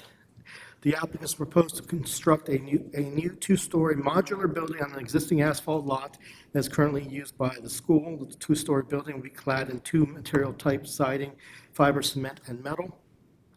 The roof will be a flat construction, and existing asphalt around the building will be fixed, replaced to extend to the building foundations. The proposal is being, this is the site in question. It is on the north side of Sulgrave Avenue, and that is Kelly Avenue on the bottom, Loch Leah on the left. And this is looking northward. Kelly Avenue is on the north side, Sulgrave on the south. The Octagon House the smaller Octagon House of Mount Washington is located in the view here, immediately to the left, and the school on the south side. Proposals being reviewed under Baltimore City Preservation Design Guidelines, 2.1 Guiding Principles for New Construction, 2.2 Site Design, 2.3 Scale and Form, 2.4.1 Building Entrances, 2.4.5 Roofs, 2.5.1 Doors and Windows, and 2.52 Building Materials. There's no record of development on the site. The building is modern, and the design does not radically contrast with the existing school building. No historic style is being copied, with the design being selected from a modular catalog. The building will have no effect to the existing property lines or any existing conditions. The preset modular design will have a fenestration pattern that is similar to the existing school. The existing school here on Sulgrave Avenue, further down, there are window classroom segments that are similar in pattern, color, and texture to the proposed modular. The building will be placed independently on a site which is similar to the single-family houses in the district. The modular building will have exits and entrances on either side along Sulgrave Avenue. The building will be set at the corner facing Kelly Avenue and Ockleyell Road. The building's floor plans are fixed and do not allow for modifications. The building does not exceed the massing scale surrounding large-scale homes in the area, and substantially smaller than the school building across the street, which sits higher on Sulgrave Avenue. The floor heights are standard and do not exceed any others in and around the site. The roof is flat and matches the existing school building. Modular building entrances are preset and cannot be modified. They are situated on the sides and will face towards Sulgrave Avenue. The existing path of the asphalt playground will be incorporated into the entrance path to the new building. The doors and windows of the modular building are large, facing outward in both the north and south elevations. The door entry will be through the side glass enclosed stair tower. The modular building will be clad in a metal siding system. Here's the site plan. The entrances will be on the sides, jutting out of the block. The plans call for classrooms on the first and second stories, 3 on each level, 6 on each level, 3 on each side, and bathrooms stacked on the northeast corner, and the office or other spaces on the southeast corner. Let's see. The doors and windows of the modular building are large, facing outward on both north and south elevations. The door entry will be through the side glass stair tower. It will be clad in a metal siding system with colors that are similar to the ones found in the existing school building. The ARC did provide finally over the weekend some comments regarding the construction, and were provided to you on the WIC site. Staff believes this is the Sulgrave elevation side, which faces the open area, and is, as you see, the proposed pedestrians walking to the side entry. This is the Kelly Avenue elevation, and it shows they Schools has indicated they have no additional funding for landscaping, so they are retaining the existing landscaping that exists around the site of the retaining walls, and we'll be retaining the fence of the part of the playground area. Here we see the elevations of the salt grave elevation and the side west elevation with the emergency egress. Here it is from the north on the Kelly Avenue side and the opposite side where on the side of the tower. Materials, the modular building be clad in a metal siding system with colors that are similar to the ones found in the existing school building. Staff believes the applicant's proposal meets design guidelines for height, massing, and scale. The location of the site is appropriate and will not have an adverse effect on the historic district. There is no effect on historic or archaeological resources. The building is a modular building that can be removed and relocated. The base of the structure will be raised above the surface of the asphalt playground. There will be minimal disturbance for the installation of utilities for power, water, and sewage. Due to the high cost of the installation and construction of the site, the applicant has no additional funding for landscaping. The site will incorporate the existing landscape around the site and incorporate the existing fencing. Since the applicant is proposing to use a specific modular building, the company provides limited opportunities to change design details. Color is the one detail that can be changed using this modular product. There is no opportunity for change windows, doors, or request additional detailing. There are no opportunities to make changes overall. A select design with a similar fenestration pattern on the existing school building, we believe is the best possible for the site. Recommendation is for approval of height, massing, scale with the following recommendations: change metal selected to a plain color, not a faux wood grain style, and return to staff for final review. Thank you. Eddie, thank you. Commissioners, do you have any questions for Eddie? Eddie, you can hit the lights back on. Yep. Yes. I know that they said that they have no additional funding for landscaping, and they're just going to keep it as it is. Is it under our purview to comment on that at all, or that we're just looking at the building?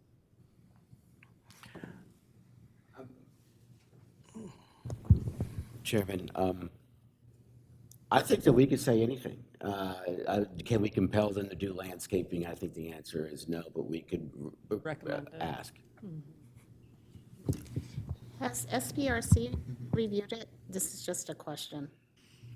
Do they have to go to I site plan review? believe they already have. They've already done pre-development, and they have. They're awaiting zoning. Zoning approvals awaiting us. The intent is to have this ready for and constructed by August of this year, in order to be open and ready for school at the end of August. Yeah, so I'm thinking if SPRC approved it, Yeah, I mean, I just think it looks awful. Well, I don't think we have to. I think the building itself doesn't it was okay when I just looked at the building, but when they plopped the building behind that 6-foot fence on top of a stone wall, it looks awful. It looks like a prison yard. Yes. So I did research, and basically this is because the public school is leasing the Archdiocese school to handle the population in Mount Washington, and they cannot use district money to air condition the Archdiocese building. And so therefore, they're going to put in this building in lieu of air conditioning the Archdiocese building. So they're not going to use the building they're leasing? That's right, they're moving out of the building that they're leasing because they can't air condition it, and there's a requirement that the buildings get air conditioned in the school system by a certain date. So. This is a legal issue. This isn't Yeah. really. I'd like to make a motion. Hold on 1 second. So, as you all see, our testify sheet for this is blank. The person who was going to be here, her name is Miss Maureen. She's not here today. What we can do as a commission, we can table this conversation and this presentation for next hearing to give her an opportunity to come through and speak and entertain any questions that we may have. I'd like to put that on the table and see if there's anyone who'd like to motion that. But I'm sorry, Dr. Rodwell. I just want to say that, but I knew there was more discussion. Before I get to you, Ann, you want to say something, Ann? You want to say something, Ann? You good? Okay. Go ahead, Doc. I'm sorry. I just wanted to know, do we know why she has not shown up? I can speak to that. Hi, Commissioners. Lauren Chizik. I just called her. I looked up her phone number on the ATP, and I called her to just say, hey, they're considering. She said she thought the hearing was tomorrow. So she is frantically trying to come. We should just table it. Yeah, and I just called her to say, like, it's not working. Please tell her. Yeah. Don't rush. Yeah, well, she didn't pick up, and she doesn't have a functioning voicemail, so. Okay. I feel really bad. Okay. Cool. Okay, Powell. You can table it at the same time if there's, if there's a consensus. If we have a consensus, then we don't Then need why, to table it. then why table it? Just get her. If there's a consensus, then why table? I got you. All right. Well, that's real talk. You can vote it, and then if it's like, it's just like completely, there's that's not a motion. There's not a motion yet. So let's do I guess this. that's up to you. To everyone's point, let's have a conversation. Let's do 5 minutes or less or more, and let's and let's talk about it, and then we'll decide based on our conversation if we should make a decision or tailor it for next time. So I open the floor to any commissioner who'd like to speak. I would say I don't like it, but I don't see how we can go around it because there are powers at play for beyond what we can do. Because should they be looking at other sites or better opportunities or a better building or putting HVAC in or lots of other things? Yes, they should, but I don't think we can say. I don't think you can do anything about We that. can say anything, but to his point, should we say it? Hold on a second. Garrett had his hand up. Garrett, go ahead. I find Ann's comments devastating. The problem here is altogether bureaucratic, and there's a perfectly good school which, if air conditioned, would solve the problem. And rather than trying to overcome that procedural bureaucratic problem, they're going to rent this thing, maybe they've already bought it, and plunk it down on the lot. It's not a, That's the point. it's not a good way to do business. Right. Yeah. That's the point. Yeah. And leave it next to an abandoned school building that doesn't have a tenant. It's a problem we can't solve. Yeah, I but just we don't know what can. the I mean, forum is here. They're putting a. We can say no, but it's Wait, I have a ultimately problem question. we Go can't ahead, Kate. solve, right? The abandoned, so the school that they are in, that's the one that's owned by the Archdiocese, the one that kind of sits. There are like, two the- schools. Eddie, there's can you two. go So to the the picture? elementary school is gonna stay, and that's not abandoned, right? The way that they split up the people is different. So what we call the elementary school, that building in the aerial, is being used as middle and part. That one. Yeah, they put the pre-K and like the through So pre-K that's through. not gonna be empty. Where's the Archdiocese building that they're currently It's have the middle closer school? to, it's like down On the the street. other- Yes, it's down. And they use it for pre-K through first grade. Okay. And it's so not in they have this- too much, they have 3 grades that don't fit in this facility because they expanded to include middle school. So I'm not being cavalier, but it seems to me that there should be a full explanation around why this should be permitted, because I don't think that approving modular building construction in historic districts is appropriate. And so that's not appropriate. I mean, I don't know any historic districts that would allow this to happen. And it is architecture. And so, is there some way to contextualize it? Perhaps. Is it like the tail wagging the dog because air conditioning a building is much cheaper than hundreds of thousands of dollars that are being spent on a 20-year modular building? Yes. So that's why I say we can either have them come back when they're prepared to present fully, or we can just deny it. I don't know why we would vote to approve this today with no understanding and no questions answered. Commissioners, do we have any other comment related to our conversation? I'm curious, is it, I guess what I'm trying to say, are we trying to suggest maybe that one of the discussion points would be to build or not to build here? Because if that's the case, that's a big precedent you're setting right now, right? Isn't that weird? I've It's a never heard conversation we've that. had before. You've had, I mean, if you have, On I other haven't been. projects about whether or not that should be the use for the property. I think once I've been involved in on the design side, I know. If I'm a landowner and in any district, whatever I am, and if I'm legally able to build a building there, how does this commission say I can't build a building there? They are.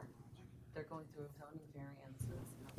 Well, yeah, Commissioners, that's Eric not us. wanted to respond That's- to. That's not, we're not a zoning commission. Hold on, so Eric wanted to respond to what you just said. Go ahead, Eric. If we disapprove this proposal or application, we are disapproving this modular building. We are not saying you cannot build a building here. We're saying you cannot put that building here because it does not meet the preservation guidelines.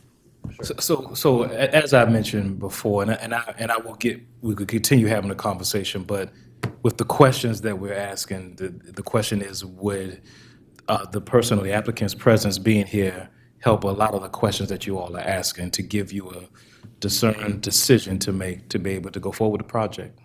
If, Mr. Chair, if the question is centered around Mrs. Powell's inquiry. Yes, sir. That will not. Yes, sir. Okay. Because the problem's in a different place. Kate? But I do think that it would be helpful to have them we're just basing this on her, I guess, Google search and stuff information. It would be better to hear it from the actual applicant on, is that the actual I mean, the AC was backstory? in their letter they provided to Oh, it us. was in the, okay. It was school records. It was in their letter. It was real records, it wasn't. Right, I don't think you're making up anything, but I'm just saying they might have something to add to it. Nuance. Right, nuances that we don't have at this time that may help. Are you married? We talked long enough for her to get here. I'm so sorry. It's okay. It's okay. Well, I've made the presentation. Okay. The commissioners have questions about the fiscal issues, air conditioning and other things. Yeah. Maureen, if you could, first of all, hello. Hello. Hello. If you can give us when you do, give us your full name. The commissioners are going to ask you just a series of questions and just do your best to answer them, okay? Sounds good. Okay. My name is Maureen Gershberg. I'm the Director of Facilities Planning and Real Estate at Baltimore City Public Schools. Thank you. Thank you. Commissioners, the floor is open. We've been discussing some more. Mike.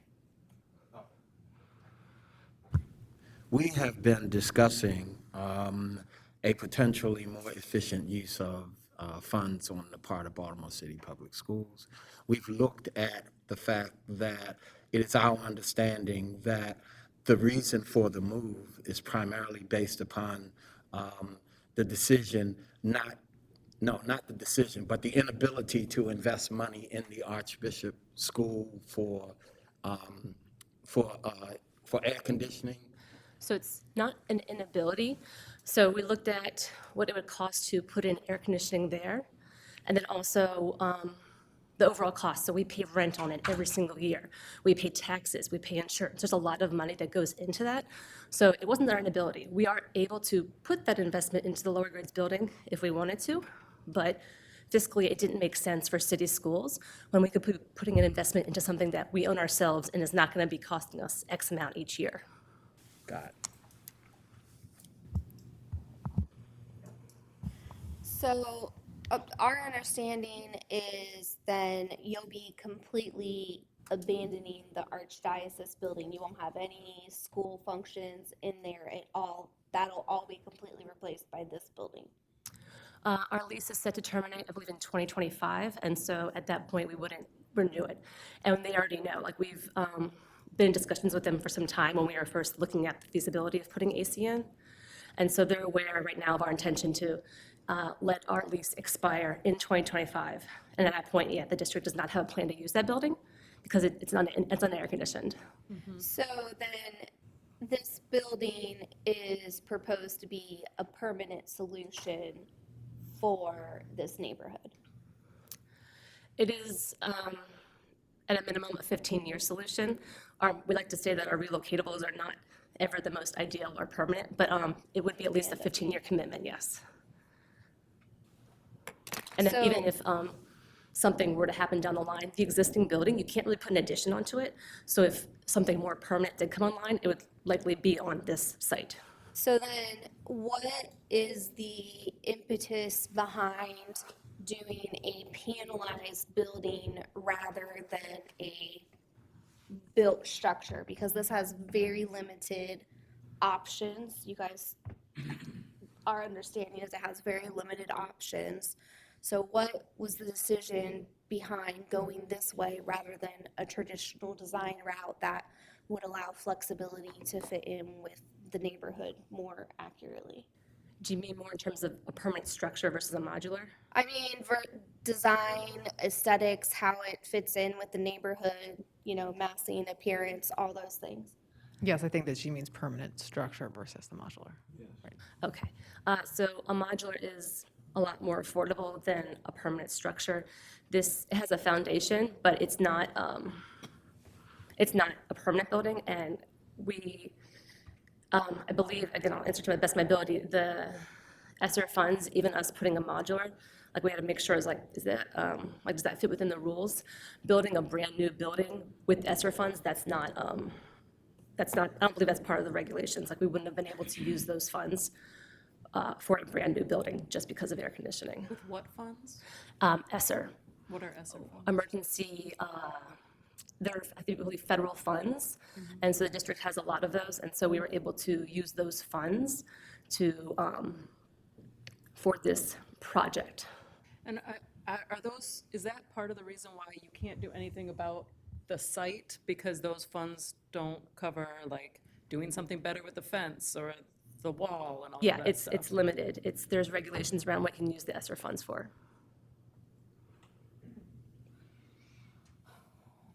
Any other commissioners? Okay. Thank you. Okay, so sorry about the delay. Thank you. It's fine. Eddie, can you send us back to the recommendation page?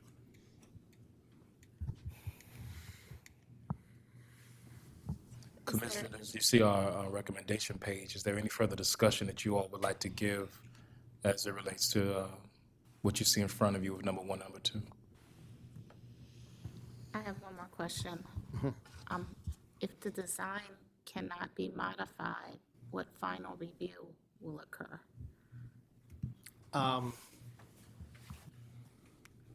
Really just small details that would come to the staff normally, final approval for, the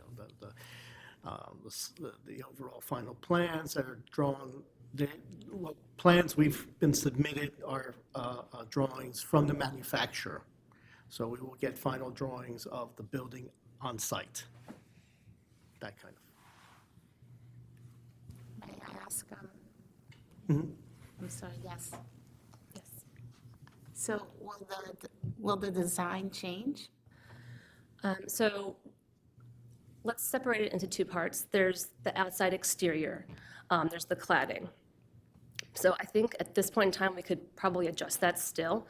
Our goal was to get this open by mid-August, or I think August 11th, we said, because we have to close school whenever there's high heat days and there's no air conditioning. And then obviously transitioning from the lower grades building to this modular, like 2 weeks into school, that would be very, very disruptive.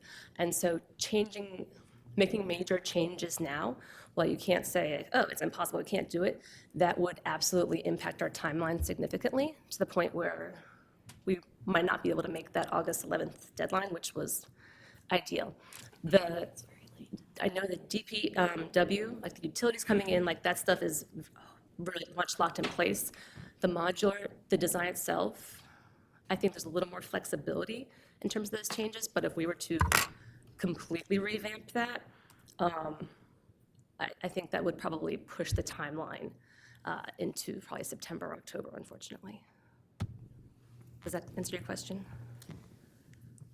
Kind of, but it's probably not what you're saying. Okay. Okay, I Patty, mean, you go. yeah. I'm sorry. So, yeah, I don't think, I almost feel like this is it. There's not going to be any other changes, and that this, in fact, is the final review, but those are my comments. I just had a question. The ARC and the community, has there been good outreach, thoughtful outreach to them? And was there any, is full support on that? Or on this project? Yeah, so we submitted 2 letters of support in your Oh, yeah, packet. I didn't get a chance to read it thoroughly. So it's supportive to the project. Yeah, sorry, the community is supportive to the project. Yeah, so, and the school community in particular, we've been working with them to see what kind of funds can be fundraised for like the playground as well. So everyone's excited about having a single campus and seeing what alternative fundings we can do to help, since we're able to do the modular, but not the entire site. It's taking away a playground and exterior space? No, actually. So right now, it's almost like the entire area is just paved, it's asphalt. There is a sunken amphitheater area, but it's not really, we're gonna be leaving the seating in place there, we go. So across the street, there's a play area, but it's pretty old. And because we've had the upper grades in that building, it's not as well used as it will be when we have the little kids right next to it. So could there be some opportunity with that fundraising to do something else with the site itself where the modular is going to be? Because personally, that's what's upsetting me the most is that fence there in front of the modular. I feel like that really detracts from just feeling like a school, and it just... Yeah, we do a lot of work with people. People actually recently have been requesting a lot of grant funding from the state. Like, we are absolutely open to that, yeah. And we have a process in place where if people want to do a project, they submit an application, we review it to make sure it aligns with any plans with our planning, design, and construction. And we work with partners all the time for those kinds of improvements. Go ahead, Mary. I was wondering if we could make it a condition, so if we were to approve and then come back before final design, since not much is going to change with the design of the building, could we have as like a condition of that final design to show, hey, we talked to the Boy Scouts, or hey, we found this grant, or hey, we have indeed, explored a way and procured a way to get landscape as part of it. I feel like that's something that could be approved at final, but something that we could see then.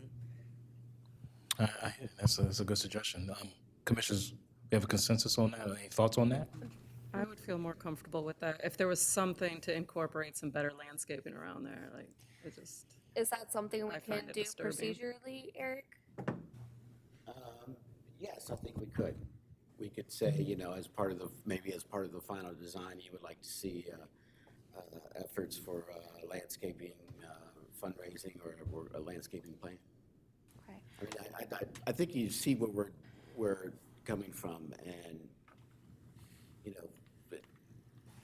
approving that building is something, but then it would, landscaping can do a lot to make sure it just fits in better and it reduces its contrast with the historic character of that district. I do think that, and this is probably something way out of your control, that the timing of this and how rushed it is just makes things difficult, right? So if there are other areas that this might occur, I would encourage you to take it back to whoever it is that it needs to be a little more forefront, thought out, that we can have more chance to respond to comments and things. Yes. Of course. Yeah, I see who your letter supports, your support letter is from, and I mean, just to be helpful, the delegation can put up a bond bill. And I'm hoping maybe that's what's gonna happen. Maybe you guys are gonna get a bond bill to kind of assist with the site. I don't know that we can, but like, we've had a PTO at another school do it, so yeah, we can certainly work with the school to see if there's a nonprofit or neighboring entity that would be interested in submitting on our behalf, yeah. Yeah, because they go home in April, so you gotta do it soon. Yeah. All right, thank you so much. Yeah, thank you so much. Okay. So then, as we can, Eric, as part of our motion, required that they pursue funding for landscape design? I mean, how do we even kind of procedurally handle that in a motion? Well, before we say that, it was my understanding that your motion was about just renderings, right? Just seeing the design. Either showing some evidence that either funding has been secured or an volunteer organization, and if plans are in place, I mean, we need, and like staff would need something to approve or disapprove, so we can't just say, oh yeah, we have money for landscaping, so some sort of concept, whatever form that might take, that's appropriate. Okay. Yes, ma'am. Go right to the mic. So just knowing our process, it can take a little bit of time to get renderings. What would be the timeline for that? Like, it might be easier just to have like a delegate say that they're going to be putting forth the funding. That's kind of easier, I think, than like making sure we have renderings. Noting, like, renderings doesn't mean like three-dimensional, like, perspective views. Like, it could just be like the concept diagram, like, hey, we're gonna have some shade trees here, we're gonna have some, screening shrubs here, just something to kind of communicate the treatment and the relationship to the rest of the surrounding area. So it could be something just simple, low level, I mean, something you could hand draw yourself, I mean, yeah. So the timeline, I think, is really, I mean, it seems like you guys are on a fast track. And what we would like to see is, we want assurance that Baltimore City Public Schools is pursuing landscaping for this site. And we want to see that through some sort of landscape renderings that Commissioner Mendeley was talking about. And it'd be great if you wanted to share us. Would concept plan be better than rendering? Yeah, just concept. Concept it is. That treats the rest of the site, including the fencing, the vegetation, landscaping. Yeah. Basically. Okay. Yes. Thanks again. Yeah. Thank you. All right. Commissioners, unless there's anything else you'd like to discuss or further discussion, I'll go through the recommendations. Okay, recommendation. Approval of height, massing, and scale with the following recommendations. Change metals selected to a plain color and not a Foxwood green style. Number two, I'm gonna put one in the middle, which Eric, you mentioned, you just wrote down with the landscape concept, correct? Mm-hmm. And then finally, number two, which is now number three, return to staff for final review. I want to ask the commissioners, are we asking them to staff or we want to come to the board? Return to commission for final review? I would go for staff. Yeah. Tyreek, you had your hand up. Staff? Yes. Okay, you don't want to see it. Excuse me, commissioners, hold on. Tyreek, go ahead. Is the commission still requesting information on project feasibility? No. Okay. I think we're resigned. Yeah, no, we would just like to see some concept, or we would like the staff to see some concept landscaping. Gotcha. So all this, the number two is now number three, we will return to staff for final review. Do I have anyone on the commission who'd like to put that motion forward? So moved. Do I have a second? Can Eric read it? All in favor? Aye. All opposed? Aye. Let's go down with some names. Can you read what the official motion is, please? Approve of height, massing, and scale with the following recommendations. Change metals selected to plain, return to, change metals selected to plain color and not a full wood grain style. Submit landscape concept and return to commission for final review. Staff, it was staff. Staff. Staff. Yes, staff. Staff. So let's do it again. Everyone was supposed Do I have someone who'd like to put the motion forward? First, do I have a second? All in favor? Aye. All opposed? And we'll go down the list of names. We'll go down, Garrett. Power says yes. Yes. Yes. Yes. Yes. Yes. No. Okay. Yeah, one no. Okay. One no, one absence. The ayes have it. Do we have any old business? Do we have any new business? Before we conclude, Kate, this is your last hearing with us? Yeah. Kate, don't leave until you talk to me. So I just want to put on the record, Kate, thank you so much for your leadership, seriously. And thank you so much for your knowledge. You've just, expertise is amazing, and all that you've done for housing and continue to do for housing and the commission. With that said, I close, the pleasure's ours. The pleasure's ours. I call this meeting to close at 3:50. Meeting is adjourned.